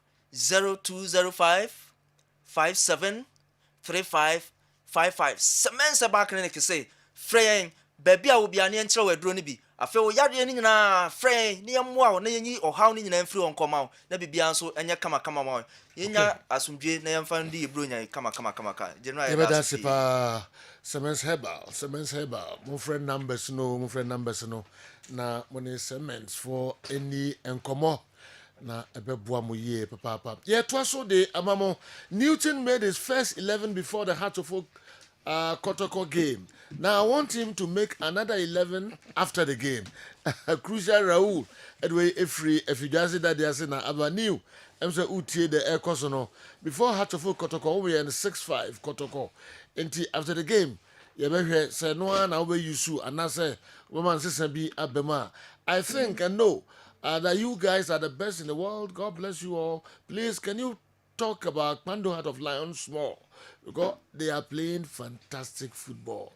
Jerikito, Woodway Efre, Jekit Boutique, Pando, and Abreye. All right, and I say, Kahun Sam Kakro, Bashur Hayford, and then Pando Heart of Lions. You better translate walking, meeting Honafi, almost the Abekahon. Come make a translate, and in the local stories, no, Abreye. Good morning, General. Rumor has it that one goalkeeper, Benjamin Asare, and a striker, Hamza Isa, or even both, may be dropped from the Black Galaxy squad for Dreams FC and Heart of Lion players as a payback time against Heart of Oak. If this is true, the question is, why would they want to draw such unnecessary attention to themselves? Advisedly, they should kindly reconsider this decision if this is not mere allegations, since it may come back to haunt them. And they should settle any differences with Heart of Oak for the common good of Ghana football. Mind you, across the world, few FAs are able to survive against big clubs. Julian Caesar and Ediwefi Kumasi. Kwame Enokre. Say, Black Galaxy, you drop Benjamin Asare. Coach. And Hamza Isa. Coach. Or me na House of Folk players. When you say Benjamin Asare, captain. What? And me 100%. But me so na captain. Find out, mommy. So how can they drop Benjamin Asare? Because some they call here and you maybe say, Ket and they had to folk a problem. Intino. Drop Heart of Folk players never Black Galaxies, no SMP in a coso. Binims a won't ya. Matibi Ebina Mati message. But me 100% but Benjamin Asare means on a captain. It's very difficult. So we drop Benjamin Asare. Okay. And I say be a Mubako, Hamza Isa and as a Benjamin Asare Mubako. Say a trip to Nigeria. Yeah. And they play on Saturday. Yeah. Into a final coach Masudi Draman obey any squad. The players on make it trip on. On first squad and buy. The non patriotic say and a players all camp 32 players. One team for me in Nigeria. Obe drop bi na fi yaba yakobo we ba ebe Nigeria game no return leg no and so ha. And one situation minimum on fan squad na obe ko Nigeria no and buy. But me say Benjamin Asare na so be captain of the Black Galaxies. Until they like Zebi be Hamza Isa. Zeko drop Hamza Isa kra no a ebe speculations in one wo wie mu no. Say cat any Heart of Folk blah blah. Sembe bebe. I don't know. Yakoba before be say no kra na say no kra. Until the Julian di eba I don't know. And then now the brain. Generally local stories no ebeba. Na se no so say me wie local stories ebe kwa match the day. Oh, and who you? Match the day 29th. 29th. Na match the day baso the day. Na say no na artist a would do support no. Wow. Men kwa match the day hu say artist be say bada. Okay. Dey ko no kwa no oye a friend say institution na. Enyumire no say ono kwa no ye ni nyina. And no masaso the supporting artists because ono dey kan kra bi na keka no. But say no money groups abeka ho. Wow. Wo mo de kwabena ka ho, Oforian Posa ka ho, Akosua Japan ka ho, Kofinti and a Stone Boy. I can match the day. Inte say kwa when me nim how me arrange. When the be shase ato nwom no from anop enwumre non kono no. Kwabena na eba na. Oforian Posa na be shase. Yes. akɔsɛ Japan ana kofinti mu bia betimi aba obia but some boy dey match the no boss ho ɛna bɛ boss wo etire ho ɛna edi bɛ wie we dey je no a we dey ade bɛ chi ho match the no nko ye show ni nyina na ya sande ebebre so we dey me no one na tare mu including stone boy de bia me no one na ɛkɔ why not afi we so ye bɛ sa akɔ sure wasa ya dada na so esua bia ka ho asana metifo so metifo akɔ tifako ebi bɛ ka ho 29th our Midfield hotel stone boy kwabena oforiam ponsa akɔsɛ Japan kofinti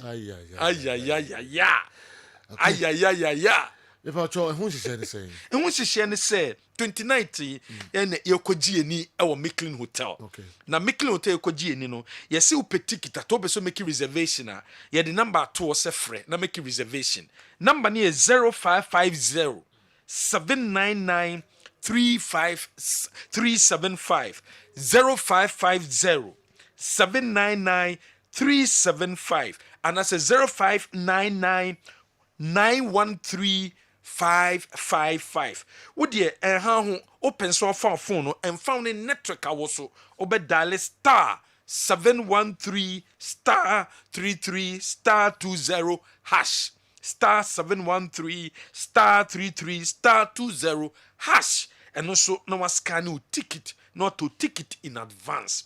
Na 29th after ya to abewie obi ehu ne level ya ko gieni e wo Midfield hotel amachi dede alongside kwabena oforiam ponsa akosie Japan kofinti na stone boy na eba na stone boy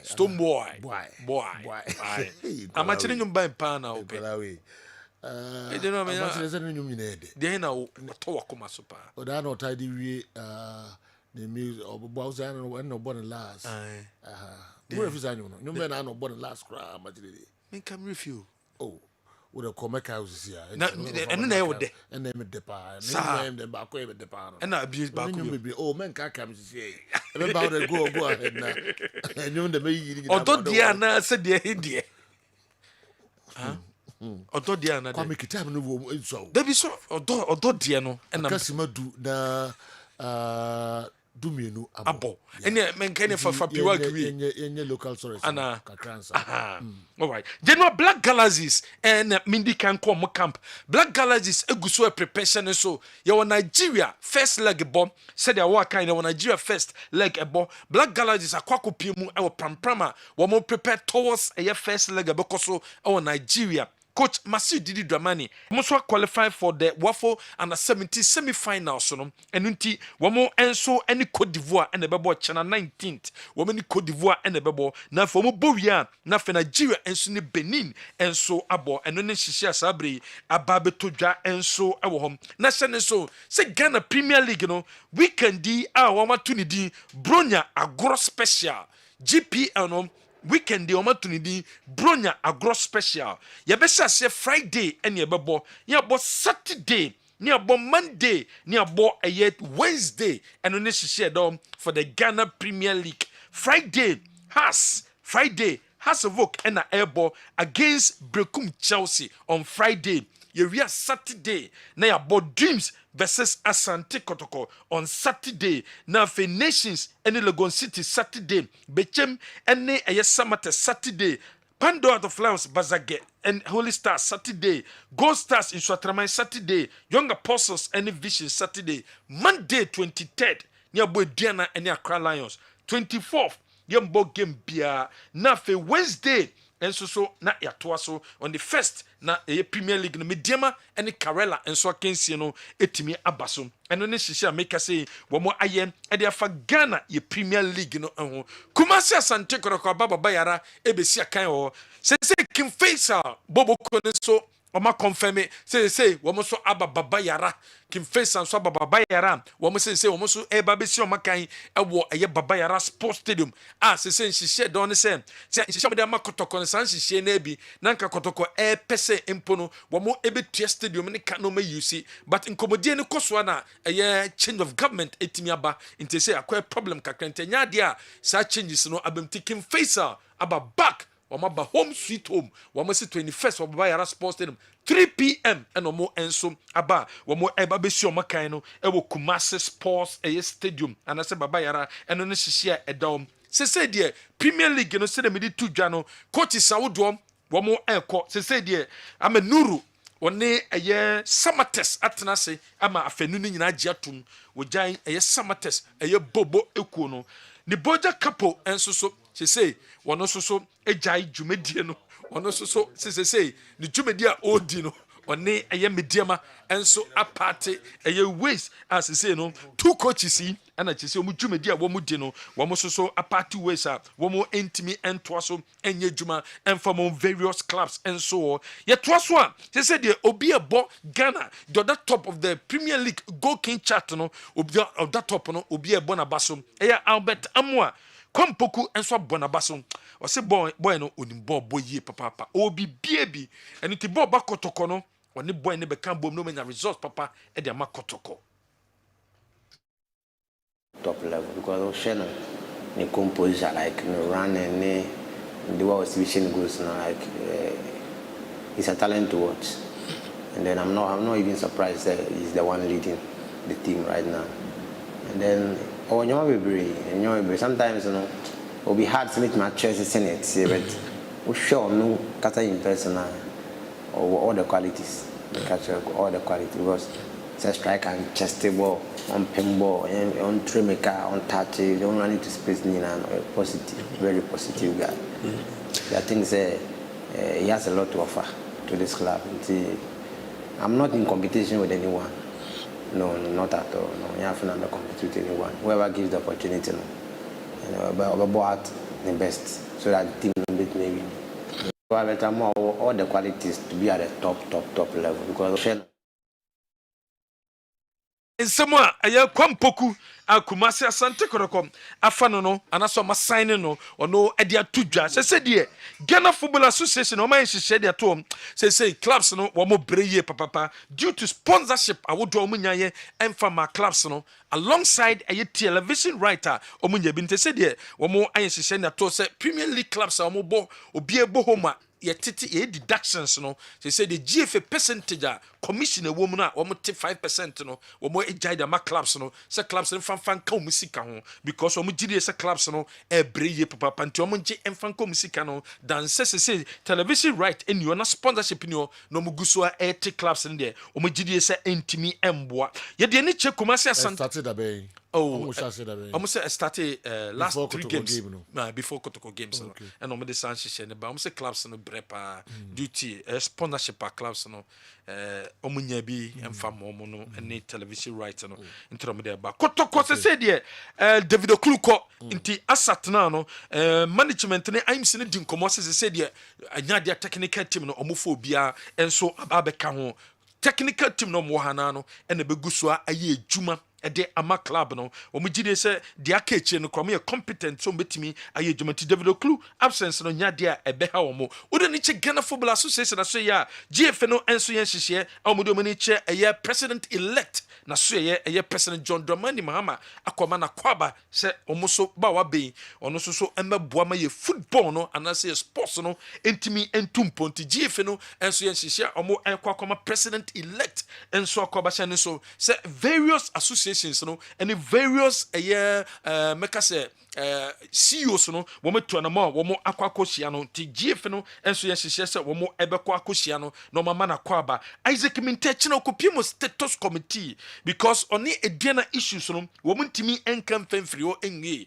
enu ntimi kase okopimo status committee ansana wo metimi declare status no e de ama no na afi wotimi ato aso abesi akan e de ama Kumasi Asante Kodokobo no hasabo kase ne de ni che Kevin Sesibe NCC no ene abrante ne dinkomo se de course Kumasi Sports Stadium no manimbu na bem wo gidie se eye mistake and e baaye amosi efi se wo mo efri Kumasi kwan no abrante na bem obupa manfo afrefre na bi mu se me previous edi na tam ye papa wo some mistake no but NCC ni chemu a wo mene no akasa ama sabre so on concentrate e wo no modern ma wo e de ma crash of okun dance na bembebu e wo mistake na oyeye no enso e wo enna nam so ama Richard Osajema ide na notum wono ye former defender so na kora no ene Kevin Sesibe one ne be kasa say football de etesi wom mane ba mumbu na sabe de kuma sa sante kodokona no na omo osoro na kodoko de bia sese omo ne hasihia bebi a omo hye omo because kotoko modemo no e wo soro pa we yensem a Richard Osajimai former defender ne makotoko no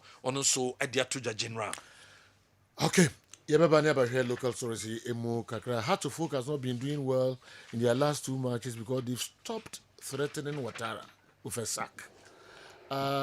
They should start it as soon as possible because anytime Ouattara is threatened, he wins.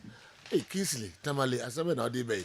Already, a crab never heard some win and so make up work for na bye bye. Comfort. So we are safe. Bibi are okay. Yes, please. Obambo hu yame pa. Okay. We copy work for Ashe na mene comfort akodin komo afa 3p garlic mixture ehon. Konya kwaba? Yeah, I just said you. Mainti we dey na the brain. Me da say. Me chia etifo ni ahwefo nyina anapay. Eya 3p garlic mixture. 3p work natural health enti na me wa ha. Garlic ekroje ne dia ye edro ye mfanka eja ye mfenso mfremu. Enu nti mu ahoden no ejina ne naso yie pa na eye ntinim. Akomam ni moja mu adwuma. Ebi awo yade bi ewo wuntini wakoma ni moja ni munya dro bi na ono no ma ni nyina betimi afri ho. Ama pomoden mapa enso etimi aye wodia. Eboa na boost immune system ne dia ma ererentininim na twetwe srade ne neme bia sisi mu bia. Se de be ya moja free sane die ne betimi akoso wano ewo woni padua nim na enya yehwe men's health emema apomoden na hye prostate ne wansem na mebeka no ansa na no me de doctor number no etudwa ebi a wo hwe me wo pese wankasa free doctor na one ne twetwe nkomo cheche ya de mu che no waye krado twen wo se obetie wo number no 0248 92 8824 0248 92 8824. Say ya ka prostate aya na mpem pio biti prostate onim se yade prostate no enye yade yade nyankopon ye ka emema ho ebo wonju nso twa na se wo pe na eno na se bema ene oba edi nhyiamu a eye ensuo na ekọ oba ne ho na akoda ne eba aba abonten no prostate ne na hwe se obeye sa ensuo no eno ntichimate obi ba prostate na ho pe na akoye ensempi na akofa ohaupi ede abrew prostate no etimi enyini umfie ekọ nanim no na eno nso ekọ nanim ti udi mfie be se 40 kwa obonse enyini drum pempensuo bi sanso na fi be 60 years ede ekọ no etimi nyina na ya ne watermelon size kra aba be pe na prostate no niema etimi ma eho techima ebi a wo ennem yare bi ti se gonorrhea ene syphilis ena wayi wani wo mpani enhwe etimi didima na machimatew aba wo prostate ne ho anase ebi a wabusuamu wo fa bi ana na na bi e wo prostate ho chimatew yi bi or cancer prostate cancer yi bi ebetimi adidimu a na akwakofa yade ni bi ede abro enunti abre bia ye bodewro se o hwa ho so yie no na wononom edupa no edro no ye 3p garlic mixture wo how bi e wo prostate mu no eneme de edupa no aba me bon dewro achiko pebito na nonom na emwa na mo prostate ne ho ban se de be ya nso ni oba di nhyiamu a bibia bekoso wano ede amaw obi a how e wo ne prostate mpempi ubete se ojonso a ose wote yaw e wo ne bemanim ne beme no emu hyehye no enya saa na sese eye Johnson ne de wo se ba abonten e ba ni kwan se de ya obi a ebre na so de wo Johnson a ote ya wo bre wo chem wote se obemanim hyehye na eche wo se wo prostate no eho aka eno na akofa saa o haw no e de abre no anasa wo da na dwa se de nkane no na wo Johnson no ene ente saa wo sorry ntentempa Johnson tentem aba wo so eche wo se o prostate no chimate wo bi aba ho eno na akofa saa o haw yi e de abre no na watutu mrika akope 3p garlic mixture bi na wanonom se de be ya nyina betimi afri ho ama bibie akoso wano ede amaw obi nso a ojonso a ofri ase ajonso no obre ansa na jonso na ba abonten jonso na ba wie kra na sese etwa na ohye na tade ekọ ba bia wokọ no entwa da esuso kokosa na ekre se o prostate no na eho atechima enye normal mesrew pe 3p garlic mixture bi na nonom se de be ya nyina betimi afri ho ama bibie akoso wano edi amaw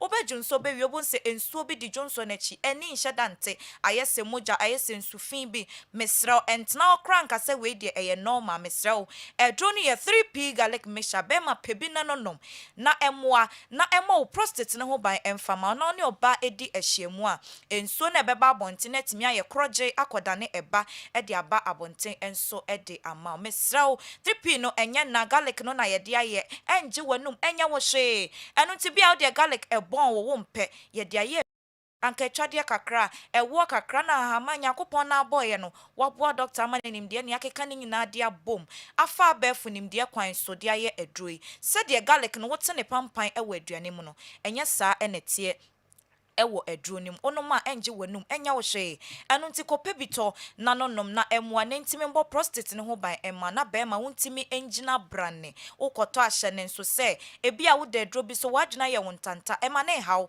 wo de to adro no na nom 15 minutes adro bi a wo bia obetimi anoma enkofa ohaw bia emfa emrew woti we ya enche se adro no eye mema nko a adro ebebo ama obia etimi enum bi na wono no madro we di aba ho ban na hye se home remedy we uti fie se bema obeye se de beya prostate ho ahobambo no ebetimi agina ne nan so yeya into sipe fresh tomatoes no kodwa so a taito enu edi se oba wo ye aduane ama okunu a hyeda fe no eye aduane tai fama no na onidi afia wo to watermelon na wodi a enyi na ba no entungu enyi watermelon na ba no entungu refra ni nyina eye adro carrot bitter cola mesraw ye ni didi sane ma wenyi na enuane no bi wo ma eboa mema no ebo prostate ne ho ban edema won obia enhye ne nso ono nom 3p no na wo ye sa home remedy we ede aka ho se de be ye beboa wo aba wo prostate ne ho ban me sign the doctor number no atudwa fre doctor ene ne ncheche nkomo efa wo yade be hu se de tie bia hyehye mu kire no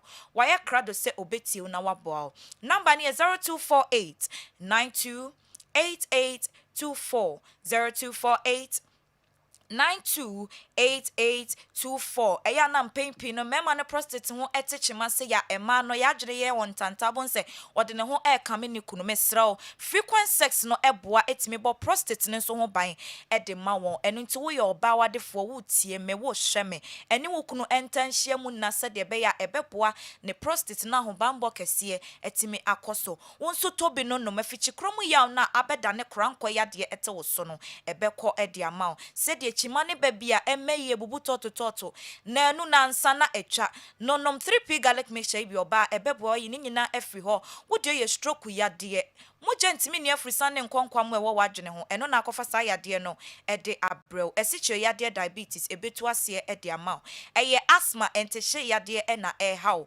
honam nyina eye wo ya general body pains untimi enko wonwuma so edro no ya 3p garlic mixture pebino nom na emwani wakagene mu na pomode mapa entime enya wodia edro no enye na pharmacy shops ene herbal shops e wo wiase afa na nyina okwa onsa ebetimi akebi mesrel shenenso edro no ewotoam ehyewa epai garlic yeda ho eye kokko edro no tin nso eye kokko enkom obi mfa plastic bottle bi emfa maw sepi wak na yesa edro no mesrel mo obi mfa sokwa na wo achenchina hyese eye 3p ni bi ansa na wafri ho akofie ebi a wo hwame anopai wo pedro ni bi ato wo Accra okanshi Fawanichrim ewo Kingswalk, Kofi Sam ena Angel Heba na koje wodie, Ashama beko Echoes Pharmacy, Tema Community 5, Aya Little George, Madina ko Health Alert Clinic, any post office no, any di any moshe, Kumase Kwalina Herbal, Danny Herbal, ena Kriske Herbal, ebema obi ato, Ho Obeko Albert Sam Herbal, Takra di Mensa, Koferidia Gabson Pharmacy, Wamumuni Away Enterprise, any cathedral no, any di any moshe, Samson Tamale wobeko ofa kojo heba eben electromat no kosamia ye na kope 3p edupani bi na nso ne wabusu amche na monnom oba nom bema enom ebeboa mo ebusti immune system no na yade bia etemu so bia etimi afri ho ama bibia enso akoso wanwano me the doctor number no chat na ma sorry so ebia wo frɛ na wo frɛ me so yifede ne to nkyɛn kyerɛkyerɛ yade nim sɛde tie bia obebo edro ni ntimi nsampa oya doctor pani die obema onimdie ache okwan a obefa so asasa yade no doctor number ne 0248 92 8824 0248 928824 aya 3p garlic mixture Sergio Bedasi 3p garlic mixture pi work for any aba edwaso kosohwe na obedi dance pa obambo enso ehia me kone sorry na hwe onim tin na kofi Mate. never bow. Okay, all right, mo friend numbers na connected to biaro na money 3p garlic nature for in the enkomo ebe boa pebi nanom ye be local stories no mu kakra enchemeko Newton latte mari data so ansana ye be videos kakra modibai ene na ya hwe ho ensem so aka. I still don't know why Heart of Folk always play on face. This has happened for about 4 consecutive times. San Francisco, anyway, free Grace Light Educational Complex, and Hinma Kokobin New Site, and a day Abre Yang. And Tina on also a dear, and no.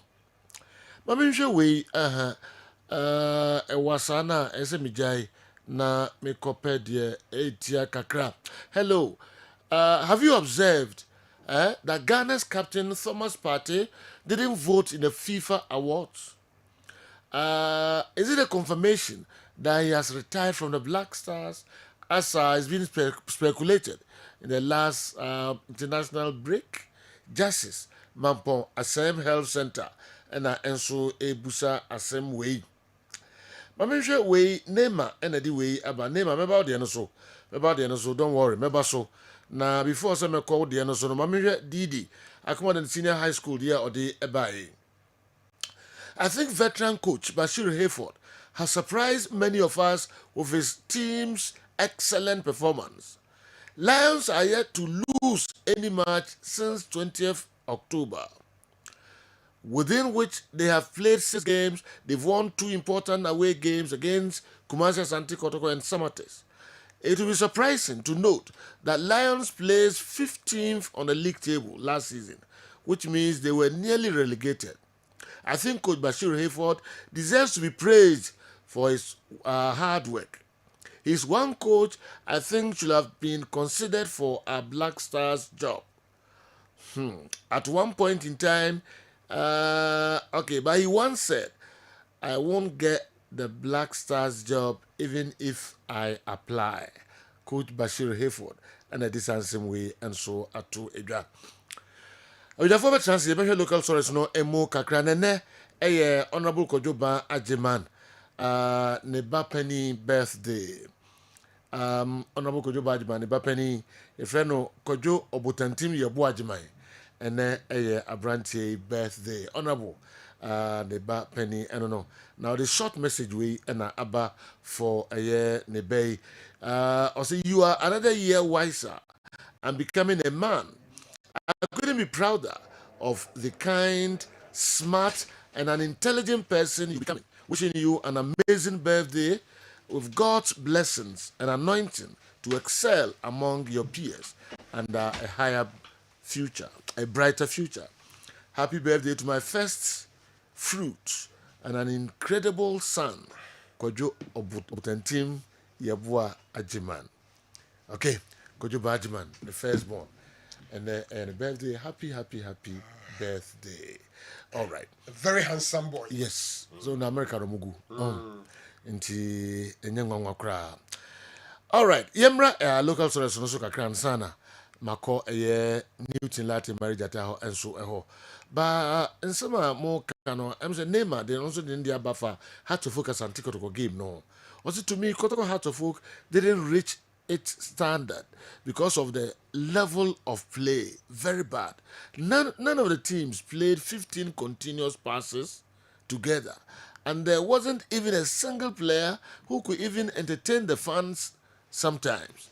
Between Kotoko's late winner and City's late loss within 2 minutes from a goal up, plays which is more painful.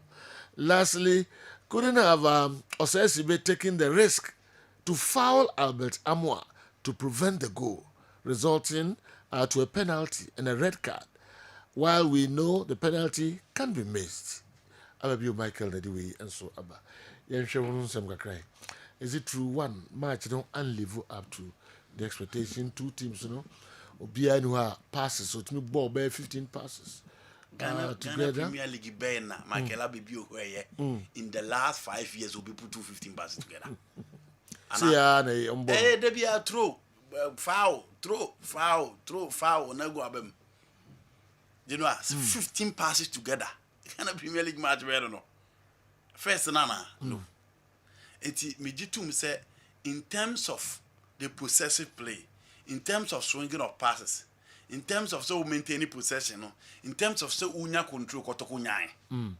Has of folk in the first 10 minutes of the second half. And I want to has try so more put to be together. Overall, kotoko dominated. But dear Michael Abibi Opeso unyane dear, Mr. No, Ghana Premier League in and say dear, Sanya man in your common womb. So be nye tima. Omu ball, they take a ball to the opponent. Omu dominate, almost some individual technical quality on the field of play. Obenja player back or detect control game, no, change the game, no, or direct play, no, you know, there be. They now Jordan more than my no. Your game, no, Sadia man lucky, and you can check from all the teams. The last Kotoko and House of Folk are Richmond Lamptey. Was a committee, is a mistake, no. You who Richmond Lamptey, no, yes, I didn't be. But after Richmond Lamptey games are Kotoko has a bunyan. He be no bit me a casse. In Nipa Baku yin one. Sanya man from central midfield position or attacking midfield position, Sanya man or Deba. Nti Michael Abibi expecting more from the players in the Dema or expecting more from the reality in the Ghana Premier League now. Nti Sadia ne de onya. Ye hwebo no first half no. Baby ana me the complaints ni na ye. Kakra bi ana referee ababen. Kakra bi ana ball ne kwa abonten. Sa complaints na na ekoso. Kotoko dominate ye. Passage no unya even the Kotoko midfield no.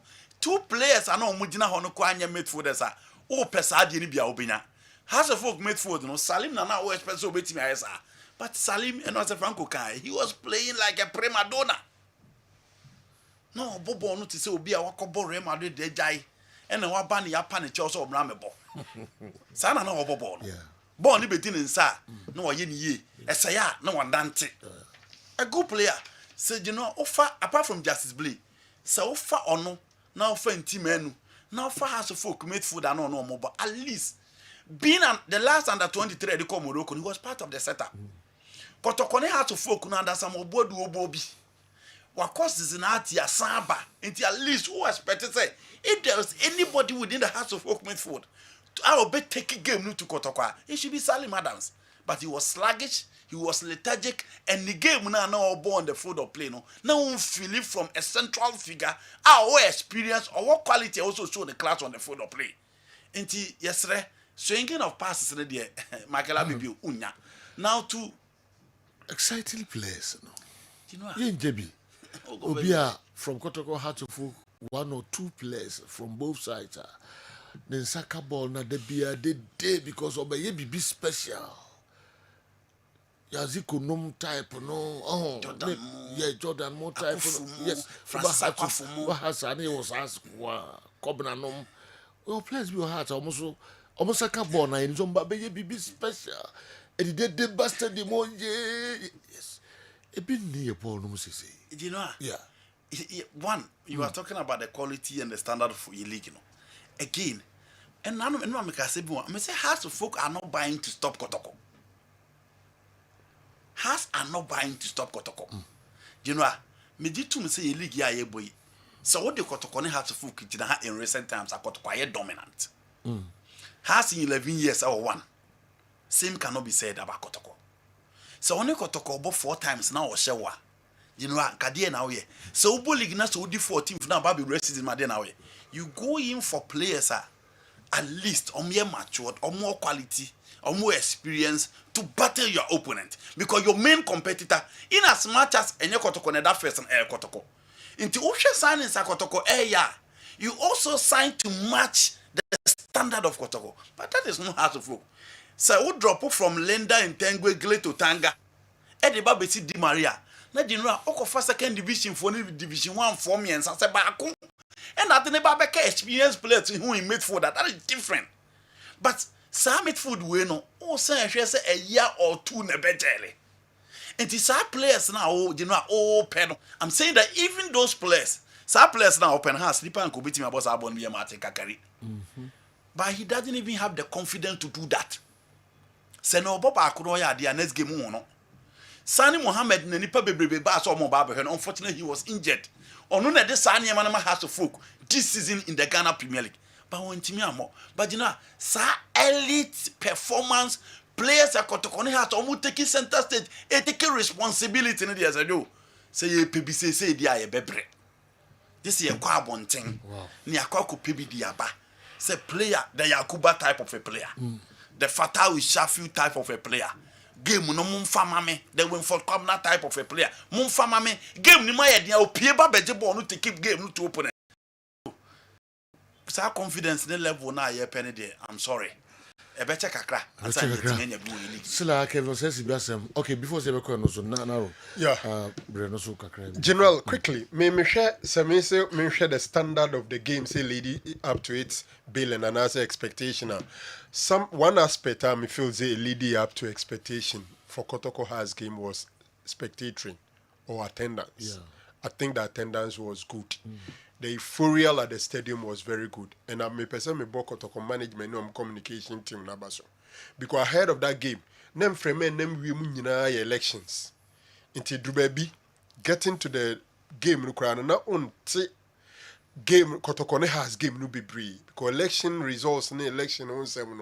But I think the communication team did very well. And it looks like prices no motivation so yeah there a reduce for by then that press conference Kotoko team no players now who don't kasa no occupy the sports media space no and my attention and so by game no so we shall send back what me ma a game no nya discussion and semua ablo editu dwa efa has strikers no almost every single radio station used that one as a point of discussion, and I think say it can't be for by stadium because basically every space a VIP or in then the popular stance was also okay. So in terms of the euphoria and attendance, I think it was good. And in I say one game pair because when I had to folk and San and Nipa Koyema Stadium or HSC Europe. Yeah. But as a slow do. You know, starting. You are tough from crowd. Kotokone has not performed. Mau. Didn't mean yet 2/3 and half of this for matches now. What and you Kotokone has. And only problem. Yes. And even this one, a game I have bought all other league games on Saturday, leaving that one to stand alone. Yes. Until there were no competing games for the Kotoko has game. Luckily in Europe. Now a Man City in Man United, but now no Swiss at 4:30, and I think the Chelsea game so yeah, just 7. Until Ushaya, the competing games, no, and so soon in the honor. These were some of the factors that my attendance in good. Now Kasen be in other games. Yeah. General, because Otto from us the biggest game in Crawford Ma. Kotoko near no Kroma, a big game. It's a big game. Kotoko media ma Kroma, a big game. Yes. Kotoko Gold Stars. Kroma should be a big game. Push on performance now. Yeah. Bebre SNipa ekore, but Unyanisa. Unyanisa. Omoba VIP ho kakra. Na fi he was center like kakra bi kuko. It na make us say we know you're positive. If Kotokone has omodin mo be kosura, omo de no na ya na tisane other teams no. And for me, I want to say that this one was good. Subsequent ones, another thing. And I wish there were a lot of Kotoko fans at this season. No munya team in here. Okay. A call boys in Intino. It's in can who been a debate. In terms of standard of play on the field, yes. So Ghana League in Noah Kotoko has in the last 5 years it be a so disappointed because they're so different from most of the games now you're tired. Now you can exciting games. Yes, Kotoko was the better team. In Pempi, team be exciting. I nanka ye midfield no. But Kotoko midfielders no. About Justice Blay and in team menu. These are normally Kabenye be a bako or flair team kita ball no ye bibi. But these are hard tacklers.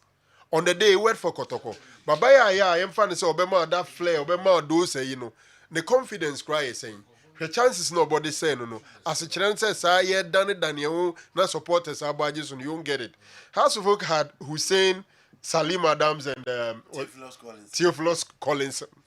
Seriously, I agree with Andy 100%. Say, oh, she has players now no more now and Komuko relegation. Our midfield no more do more be replace you now. Clearly, what's our kuchi? Because Theophilus Collinson, Hussein, Salim. Now the move be replacing Linda in Tangene omo makana e dey di prefer say o sa akwachi and normally nka wing play and ya na nkema game no say exciting this season Ghana League they are not so many good wingers player bi anko ba mu ntem obetima ABB Nigeria ni abrante no Wisdom Basi utim say that flair no kakra no ko be no it was quite exciting until we lack those things until say ope omom be entertain here ade na our game is losing all that and it's a bit unfortunate. The other aspect of standards was officiating, and I think say me looking at first of all you ask yourself say why would Kotoko has Yebeka say non-FIFA referee in the class 1. So the na FA ni no dwen ho a wonte ase.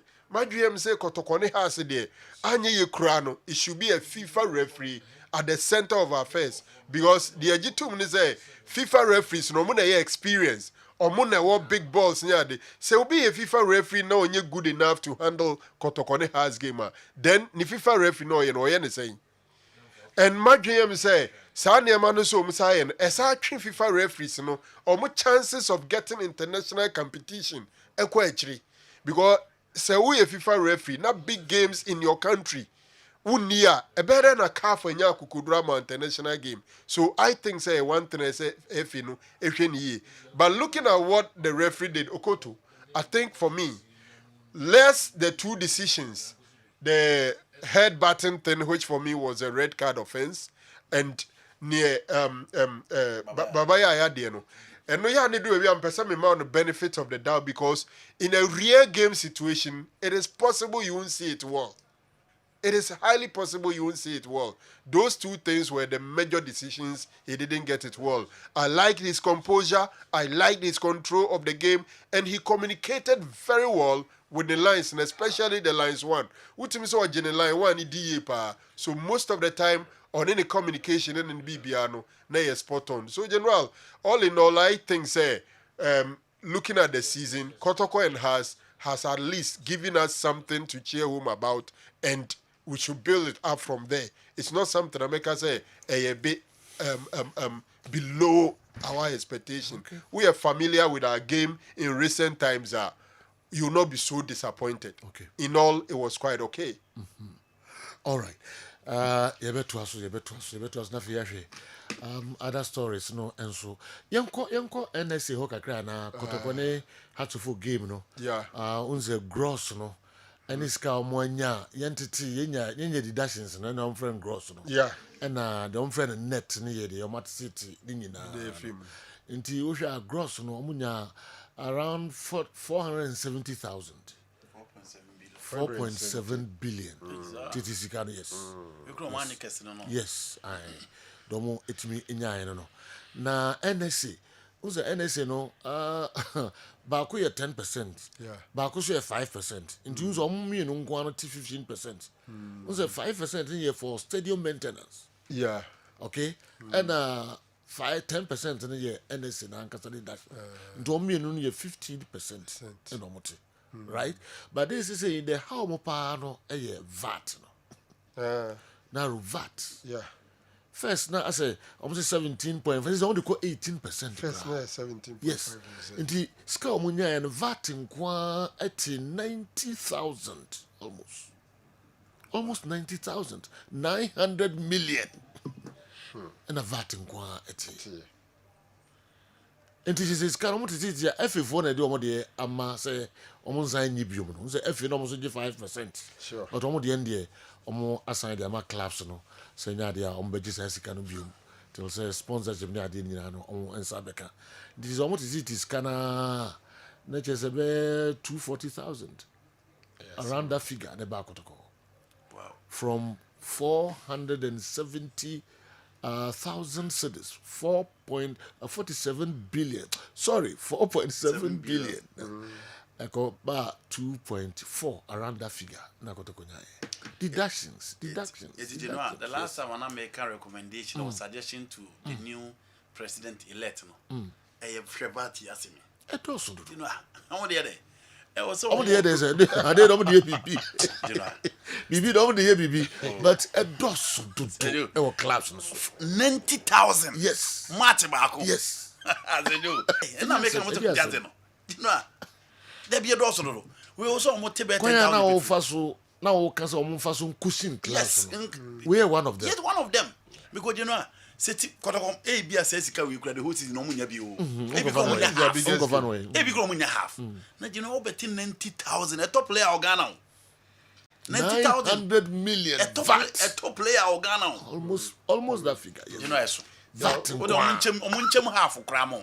Go check here. It's almost 90,000 for the VAT. Yes. And 2.4 now Kotokunya, and that is roughly 51%. Yeah, near net, no. And I'm the Kotokunya, I say 2.4. No, o calculate it means that is 51% of the total. Now below this grab, if only day or no, and I become homogeneous figure. So it means that Ubo game of Chrome has a yet it is kana would be 50%. And no cry less than that. Almost 47%. Yes, it doesn't make sense. Not at all. Bomb me, who can be in scano? You are a chim, you know, afford the so crack. Almost say, now, never so much idea. Yeah, can you? Obia Gibbs and Untin see free Babayarano. Yen Sancho Mancrofonte say, free Babayara, baby, I'll born piano. Still. You bet to VAT? Yes. Gate checkers, you bet ambulance, you bet security, you bet Gaka, GFE. The only difference I bet that 10%. And then that 5%, which is the 15%. Yeah. Now, 15% over here, so wow, stadium could be into me more stadium no hoka. Into me, for me, the way forward no shada yes, chinchina young baby. But the way forward no ye charges ne womb no moon no moon kana entity so VAT the minimum say individual be and shed need to me so the betche. A issue of Parliament gazetted.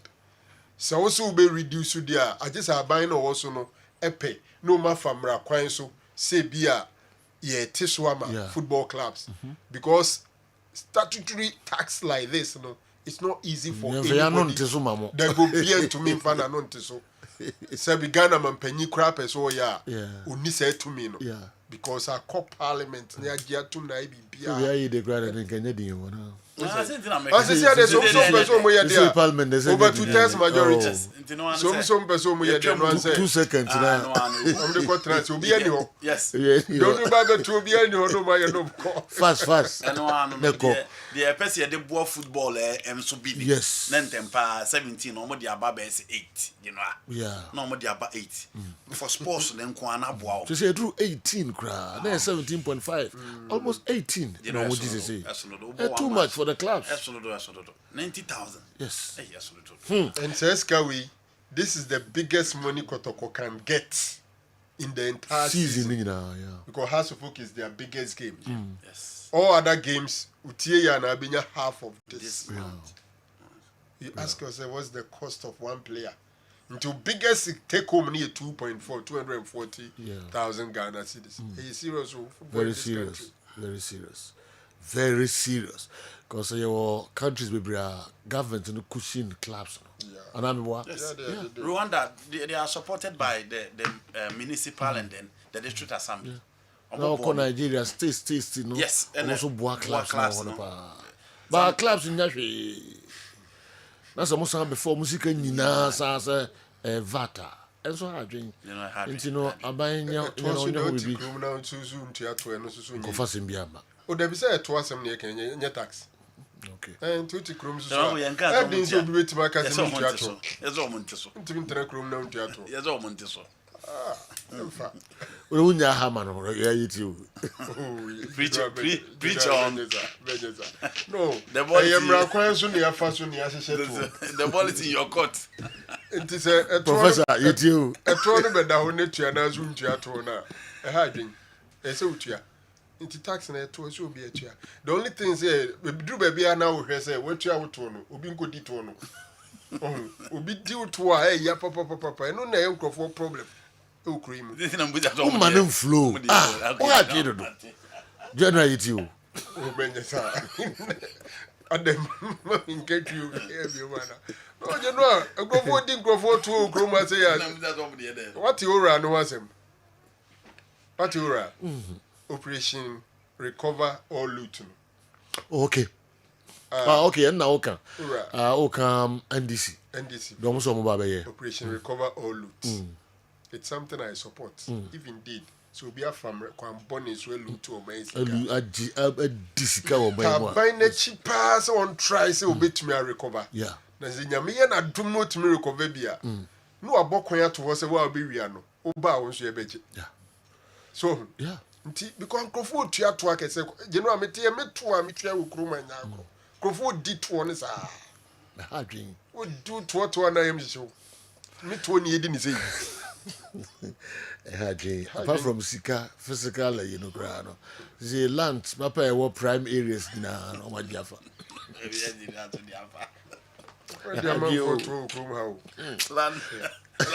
Never do say oral, no, but cover Hunina. You hope is a yarn of Fafa cake. Yes, and only as some no. You go to committee. Now, Marco Plaza, I could pay them. Yes, I could allowance. Now, but yes, by Widia, you him say. I could see baby pa because I'm out for theatre. I'm on for detour. Free. Yeah. And Cheloko need in Latin marriage at a hona for your bar. Na I heard the bit me the can so I while our standards have declined, the primary factor contributing to the sharp decline in players showcasing such skills is the quality of coaching and tactics. In recent times. Perfect. This issue is evident even within our national team, where players with these abilities are noticeably lacking. On you never quite Cologne, Germany, do we ever? Explicit. Yeah. Coaches no be so nyade. Di no. One. Say you na football na nkasa no ye football no to say ya. Ye chichemu a hefa na any problem. Be pia your problem. And we lack developing coaches. And the players now more born confidence nibi. Yeah.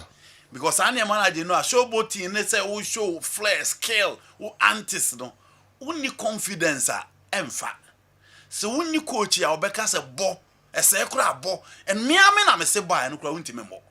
Until you need to build from course level, academy level. Now they back with that model. Now they are back beginning as well. Me nature system no do ba ya na obesuya. Born I dey collect. Yeah, they are about right. Why no? Yes. And they have no Chastela, the same thing. Dombote, the same thing. Indeed, we lack developing coaches. And then one say under 17 the body at Terry, under 20 the body at Terry. Indeed, you know, license in the omo ye be but I will see who sad man on the field of play. Okay. So you better build your players capacity in terms of you bit develop both physical, the mental and the psychological aspect of the game. Nobody in a park so much me abomodi. Okay. Oh, allows Franco Naro to flow la. They are chopping our taxes. Ato apuma, atoko, and the way and so free brain. We are indeed very grateful to John Dramani Mahama for introducing oral. We are watching him. Okay. Kwame Ayensu and the way free Tachiman and Abraham. Oral, right? Operation Recover all loot. Chairman, ayo kuja to ablakwa. Okay. Martin Pebu a lawyer. All right. Kara Joe. Ne can but me call Newton wa bansa. Okay. Na fi mo hwe referees no enso kakra amai. Ba ne can 1000 no mo de ma referees no match commissioners no ne penifo kakra account 1000 cedis. Joe sabe pepe. Na if it last year match commissioners en job ka. Last season. You know na community. Last season, because Eduma 1 year in track and last season, that's why they see and they are casino, say a 14th week. I don't see him to Abaco cry. Maybe Casino to a referee there. Match commissioners now can. The papa you free wa by. Oh yeah, we met your referee. If free wa, if from Saba have a commission, Kotokone has we do Saturday. Hey, or die. Sunday or die Monday no koi. Into other 2 nights. The hotel I any car. Oh no, be no we be you. Yes, no. Any breezable. No man can is out. That's American. Me Why you do 1 year? So be free waba the risk involved when you ask ketwa wo hwekwan a wonam so obetena kam for not less than 10 hours obeba adwuma na akwa kwanya adwuma na why 1 year so I about that 3 days yes 3 nights yes na hotel boys I'm telling you intua Canada bia wo babe I'm telling you the match commission okay happen the match commissioners no hotel, the cheapest hotel crate 250 yes bed and breakfast and the visa there oh there be me na bia nti 250 no kwan hotel no kwan papa ya original use there papa ya no a referee yeah big man no a referee big man no retire no koye okakoya pa west lawyer prisons penipa was a lawyer yes a lawyer shedi pa kesi Joe now can is on kwa na the transport in the hotel guys referees from what abesen kosoga kope referee from what abesen kosoga kope 14th week asem the what to sugar kope especially Makra Newton Brem na for the love of the game for the love of the game but very serious the chairman ko public accounts committee ya penya na sinchen when George Seja. Oh, okay. I'm a friend. No, say we are the least paid referees in Africa. The whole world. Oh, the instructorship boy hold now. No, your man could be. Hey, your man could be. Ghana football. Your man a woman knows how it here. It's not easy. Newton. Okay. Why ready, Abra? Nah, so. Yeah, club footballer, yeah, Ghana Premier League, you know, the major product. Yeah, Ghana Premier League, you know, and I say Ghana football, no. Now, you can't Ghana Premier League, and Division 1, Division 2, now Premier League is so much exciting this season. Now, yeah, can say the 5 coaches, and yeah, you modi, or me, I can say bimo mutually, bimo but they've exited their seat. Now, the chance said, Adriana na Obekase, one of the clubs are Ghana Premier League 2. Don't forget about that. Young Apostles, new entrants, I'm also so animal coach, a party with Awariano, about na we ewo Wenchi for Young Apostles and a coach as already. Lagos Cities, our bottom part of the table in terms of goal production. I'm gonna the weak defense, as I say the weakest of attacks. Coach, because Jumano at the Aqua, I can say Lagos City's share the way forward, the new coach of for Semates, some of the defending champions per their standard of performance last year. No, it means from a African buy now, say Sembe Brainer, a work club. No, Dina Med is a coach last year. Okay, he had the best coach award at the end of the season. Now, coach in the border couple, the situation was a bit different. Medium hour Africa after so few prelims in call group stage, you know, opening unity. So medium and penny for cross out and not touch a technical team say on support, but it felt like he was the head coach at that time. But Osha squad that obey heritage and one, and now Osha charted that with TV so in fact and so any cry and from my coach in the border couple. Now at this point, you know, in terms of away record, medium Asha 9 goals, I consider 9. Now, extra say omutu kwan no omuni go back okra amatuni na to agu and also go through this chart tells a lot about our performance or quantify no in a whole for the whole season mediama aboya. So from the first game against Accra Lions say omo kosoro kakra Lagos Cities Samates Basake Holy Stars but a drew Heart of Lions no oni betwem na Eteba Nations Adriana Hearts of Folk. I'm the 2 goals at Tomedy Manet, a whole free hobby, dreams as I also show money there. Next is I could change the name, but against Vision, no, the last bullet at the most pack up near or that team. Now, Osha squad where Ranting a qua Africa. Now, in my opinion, squad will say our matured players, our more experience, and more key characters, our squad. It is Osha squad not critically, not only deaf. Meaning, so some more game, let's someone start from the bench. Now, by your day party, my squad will say, make a squad where a Africa group stage, a ball Belis that, a ball Ali, a ball Yangano, because you had Jonathan Sowa, or a game changer on her own level. When you be say Vital, so no can Babamusa the captain, Fatau, or call El Masri. So, it had a squad. In fact, in a be more mature pa, and no now the crew at the coach and our Flagstaff House or more to us Africa. But talk about this squad. Who say a blend of youths and experienced ones, but only key characters a game no doing pom so opposite 1 player 2 players a year who see or a game no demawa a better part in that regard because obiani honma or the major balls are ya not only the team no but you can't there for me lineups me and their boys are setting opponents so we league them. Now, one area is so much rich the goalkeeping department who say Felix Che at them. Now, Felix Pryor, you know, in fact, Mediama has struggled in that department. It felt like Felix and Pryor, in fact, Pierre Kubi is a new goalkeeper for them, but a lot of issues performance-wise. It appear could be every goal post room. I'm a former goalkeeper for Ken Faisal Adams and about that goal, Mrs. But and also so no performance wise. It was see now. Okay, media squad here rich in certain departments. Collectively in the final third, Bob media team now every member of that department, you know, with a ball at his feet, me at done in a hole with that level of technical brilliance. I am now person or Ghana Premier League, you know, because this squad no our Godfather ban. Our Bernardino Tete, the guy that just called, or not so a squad, no, Nana Kofi Babel. These boys are all available in the squad, and in the final third, dear we see Taylor and Dikumi, they brought in other young chaps, Midfield Hokrano, a rich power. So what has been the problem? Media coach need to be fast squad we say NBB. At this point, I can say, in fact, getting into the top 3 by be a first round of the season, Pono, and Kabemo Crash say second round on the year. Mommy, I'm 10 in here, it's becoming very, very, very difficult, apparently. So all media man, him fan struggles. In the final third, they have the materials. Middle of the pack, they also have them. But defense, you know, but personnel there a bit. But I keep saying, say, defending it's a department to me and build a divide of chemistry. It always has to exhibit some level of understanding and cohesiveness. Say a bit, now media man, born in attack and a born pressure that almost say and a defense in it here. Enjoy a bit of these assets from our games. There's non-existent of communication every time beyond a body question.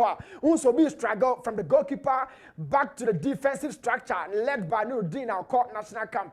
Ubenya obitse Emmanuel Kujosu echiro omo commit a lot of blunders and no points in the free media memo. Entimino Obasaki coach na menene yadwene pa. Professionally, as a coach shouldn't support another coach being sacked, but I feel say squad there were time of buy the time lapse he's had.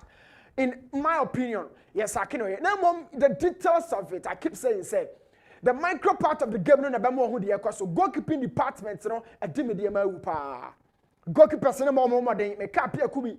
Meka Adams, the deputy, Felix Anyhono, or Mama from this is a first hand liner. Over to me, I say, medium a team no corner, and attack here. But I want to say, Cambono, this is a situation, almost 1-on-1 with the goalkeeper. So every member of the defensive structure no, or attack, but I keep asking a few questions to say. And you're attacking our back, but there's explosive nature attacking no or the back punishing with defense. No, necessary. So watch critically, medium or defense. Defenders I may highlight to me attack, but yet on my late. This is not the case. Goalkeeper never ban I say on my and I am not. So show TV this one. Defense and mathematics no be goalkeeper no one pie and one save situation or jamba bi or jina no kosi say striker no a ball no e the control net. It's a situation I face Ben Owukoye no so how more because coach Mwakon me huna djuma wo ye it's not reflective here. Goalkeeper no obeba on money here on maso so obejam being very stationed, very static. Now striker, look, you can watch him. Defenders in a struggle. You should narrow the angle first of all. And this is so basic in terms of goalkeeping. Kingdom no mudia. It widens out the angle for the shooter. And Oshesu Aduabano on Bantam or Bano Beka come hoping say striker never say ball. So it's a bit of difficulty. Medium I go through. This season, so much to me, with the absence of Felix Che, medium I struggle. Now, young Bumu, piece by piece, Seriana, Metakano. Number one, Ubebusa said, a Diana Adams were exiting the goal line or say, or Barbie situation, or not Omba or Babeka Krum. A Diana who here, what was the anticipation? First of all, goalkeeper over Pierre, you should understand two things: the speed and the direction of the ball, and in the bit determine movement from the goal line. Now Adams in Sinchano against Vision. The same error no appear could be here. Now appear could be the end of the day. Osha Nurdin Kamara Dinia. One Nurdin, another Nurdin Swatcher. Osha Mumia Luna, two defenders. They are all speaking to the goalkeeper. You know, Nurdin and TSS error no committee. Kamara Din similarly. The both defenders are asking questions from the goalkeeper. So Vision, the same pattern of error, brought another goal. And against us folk, the same movement. And today, and a goalkeeper's coaching them or catch the boys. It's a long ball from almost 80 yards out. It's in now watch up here, could be carefully. You're not going to say, oh, but now member, very, very, very undecisive. Whilst watching the action, only say, Nigerian and Tanta, member, minjai. But at this point, as I say, we decide here, because there will be a Benjamin Asare ball born by it's almost across the entire length of the field. And at this point, you know, goalkeeper Nakamura, who say Omra and Omma, very, very, very undecisive. And the bonus I know I made them consider. So we are what it will be finding means being or close one on one or two no weakness or punish.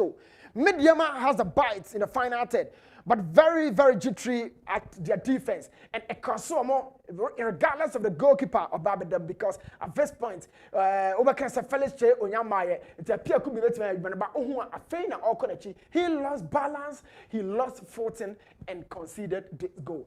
Very, very, very, very erroneous. But it's happened. Now, key question I'm for Busani say, a common best so and I'll far or resolve we because Mediama, Yabesi Stadium for Framano.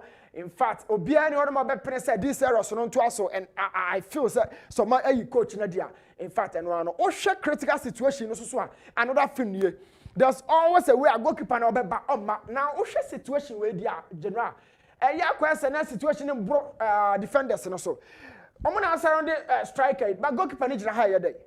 He knew say situation met me resolve but very, very uncommunicative within the back line and I'll call CD this situation. And Manu Akobase, media man so Asaki coach. They have everything. They have money, they have the stadium, they have technical team, coach at the Tate tour or supporter from distance. Now on backfield, that's why they have quality. So what was left? Intimate coach no nyadwuma, but the major part of me the better coach the kind of successive errors goalkeepers etimi equity. I mean what appear could be what the national team under 20 near the but some from so they free him. Are you not growing your game? You've had your chance at Accra Lions or by a Felix and Etche, but unfortunately for you and unfortunately for Felix, injury be a bar when your opportunity. I mean watch him against Bichim. So series of errors.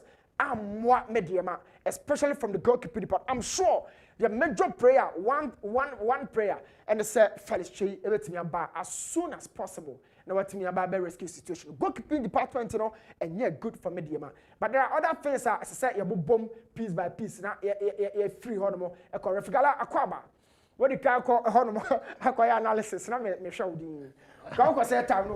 This is Vision mediama game, Of course, Vision won.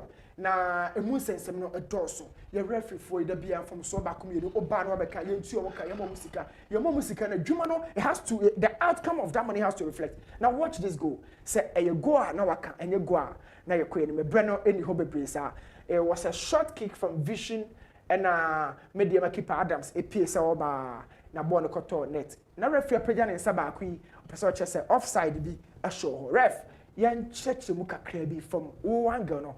First of all, this was the shot kicker at the buyer. Now, you're offside and our Daruma now you're quickly in field. Yeah, I mean that's it. Was all the time they cast time manager offside. They say at the time of the kick, where was the player? Was he having two opponents before him at the goal line? And into the ocean, was he that player interfering with play? Was he interfering with an opponent? Was he gaining advantage by being in that position? So these three cardinal points, any of the JJ offside. So if you look at this, at the time of the kick, was this player having two opponents before him on the goal line? Yes. If you look at this player, you look at this player. We are ahead. And we are ahead. Right. Okay, I say, at the time of the kick, he wasn't in an offside position. It was clean. Then he caught the other side. That's it. But this is the goal scorer. At that time of the kick, it was on them. That's it. On them. So a border call with a low back, a low cut back, a striker. Yeah. Now, so the second phase, the same thing. this player has more than 3 opponents before him at the goal line. The goalkeeper, this player and that player. So what I say. And to me, one time about as well as the ball itself. That's it. And the ball was ahead. And when the ball is ahead, wow. So I don't see why. Referee no, I stand referee no. If you look at maybe or walk rather. Now the old man didn't what is wrong with him? Because here there wasn't offside. You see, maybe a second corner flag position, maybe a border. He should have been there. He should be at the flag. That's it. He should be at the flag. Because at that time, no one can go judge.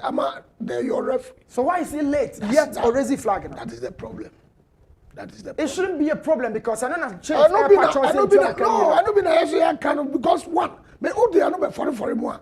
Referee. Every match, no about do am watch 4 o'clock because this is no and so no. Referee bread. Onya baby na can be. It affects their performances because we catch the Kotoko has a game like this. Skasa no more Omurikupu here. Gross of about 4 billion. Referees are catch you 20,000. Na sa ko sem ni entuaka. Dipa na oba no I say o man baby da e man ho todo. Obedu akomachi 4 a.m. Obedi Kotoko has match. No one perform abeka just say ono. I say go better 2 nights. Obedu to no. Obedu who say atmosphere to say the chromo city then you cap match no bad preparation no. And this referee will come early in the morning 4 a.m. You be a park in Asan wa kwa kotre akonya swatra atrenchen the night. No we are obeka just me at times at be do omudi nkoma and this say yen time. So who has to resolve that? That is the FA. Ref Shahamame. That's it. Ref, well, hitting and what didn't. So there was another push in the box. There's a push, but when you push it, why you know? That wasn't the push. A crash between the 2 players of the same team. But so he awarded it against Vision. It's rather unfortunate. It's had 2 denials against it, Vision. That's no routine on the goalkeeper Adams. Because only the goalkeeper the crash here. And the referee can see that. Oh, Uncle Piano and Casas and Bonnie Bicran Esira, oh Rashi. On one defender. Just was told, and you are standing there. You can't win. These are the not from Gonero Casebi. Say, and then a Kotokone has Yentini FIFA referees. Now FIFA budget, the why the Bema will be. The FIFA budget Bema will be anybody to the Kotokone has there. Why then giving the badge to that person? You have a question. You have a very big question. Say FIFA budget. But Ref, there was another situation. I'm say you're running here quick, Brennan Tino. Where you Division 1, na me try alcohol because Chief, you are not per se Tasha Hopa. This corner led to one of those a very abysmal decision. Division 1 game on my boy. Now, how a game no call, in fact, the referee was so close. But one thing, referee and said, decision, you are not quite who clear said quite we a home stars and a Kofodia Sempefe, game, home stars and a share yellow. Now, Osha defending team na a yellow no. Shadia critically, my boy, a born heifer. Referee awarded penalties, I should be a ball player and a heifer. She did mema over and over. A born in sa, a morning sa. There might be a boy, a penalty and a penalty. Watch it critically. I don't know who. I'm sure say Oba boy who say born a boy. If you watch this, my name at the Kodia a bit messy. Because to me, I am not seeing it clear. To the best of me, Okay. Say born in Sana, but don't say this. That's it. Okay. If you do maybe a Sana, you can give the referee benefit of the doubt. Now the channel. Okay. It's not easy. Me, I'm trying to clip now. I'm finding it very difficult to see it. Okay. So on this, can join. But on some social, let's say, Papa, Namedi, Esia, Nafi, Kwamiki, Asha LPMs, no, Emu Kakra, and so the Amaya, and some breaking news of Jafo, and so about Betransi. Now, Combolo, saying, oh, Combolo, ne mami, Sani Papa. Eire ntimfansa ne maami anisa na nyame ya aduma eye echina ene no ekoso ewu jamasi nti wedie emse echina menu mienu ye gina musa abele aba no ye hu hwa kan for jane tufo yes eke afia fofie na se sisi Onya mfie dio wotwe miensa. Ekoso Jamasi, right? Jamasi. Okay. Today. Comme le dem say den nkofo no si ko no. Enche buso pani ni beto no. Beto na enche. Yeah. We me no na be o ka no ne de be ko. Na any problem. So to wo de o so de betu kwan. Minim ya na mi so o. Wo je si rad. The bi o so no bi de tu kwan. Musu the same now you see. Totina 74 a immune system booster draw. Immune system no pesa ho de bema a Totina 74 and what's one Totina 74 a beboa ye papa a boost to immune system no ama ho den abem any drug store chemical shop bi abekobiano obetimi enye bi ato kopeto tina na nom na emboa ye papa na boost immune system no enso ewo ho heba so cream no eye cream papa we use heba so cream na beboa ma bema wetimi abadwuma ye papa apala heba so cream ni bi kakra bi openis no na fa oni obema oni obehyiema na anije no aba heba so cream no any drugstore chemical shop bia benye bi ato ana so beba duma sida house usabeke bi your number is 0244750510 heba so cream de eye cream papa elephant herbal mixture is yari duro wo bia wo back pain awo sasabro de elephant herbal mixture and we so use sadik herbal powder ayo koko eduro sapada ni bi na use for good dwani bia odibia mebeboa elephant herbal mixture ewo dwaso eno so beboa ye papa ye matim na nyeme nkoye mfa ma wo sisi yare no na wo use bi and a flazon 600 ayo stroke eduro we use a stroke no ebeko ede amount latest form se me fan to wani me na no pain se ope wo manya ma papa ni bi aton a for when it's a little form, one more assay, one more showroom, and as a factory, our cassie, one more ni agent be any jumaye, and until but yasuya, Yama papa be a pebiano, on some back obiba, so ye agenta or bois, let us from my police form and channel. Coca-Cola regular. Original regular taste no in 300 ml glass bottle no ewo dwaso kopebi 3 cities 50 pesos and a pet one no and 6 Ghana cities and it is sending some na beboa ye papa Amalina Children's Haven tonkranyama akola bi pebia tobia no furniture Amalina o patase ekwan ne so pepepe from Santas runabout na okọ Amalina Plaza kopenya papa ni bito and so ewo na enkorano from day one until so ban benya 18 years there Amalina and benya nyama papa e de amano Jabiro Bank Limited Sebra savings account current account Dachinti investment account shares fixed deposit money transfers bibia peso ye bia fa banking ho bia no wo mo aseye e na ba ye betimi aboa na etu sa na mo no e de amount no any share do de Jabiro Bank for no mo general ye fancy okay Kala, yeah, so me Brasolo, Orlando, MC Pasolo. Oh, solo. Okay. Orlando, Okay. Yeah. And then birthday. Okay. I wish you a happy birthday. All right. MC Pasolo, Hot FM London. Yeah, solo no. Height meet. Wow. Solo, happy birthday. Nakufon show na onya okese papa. Mraso say yedi esi na fe breaking news of the for and so etwaso am I. Eda mu nyina se basati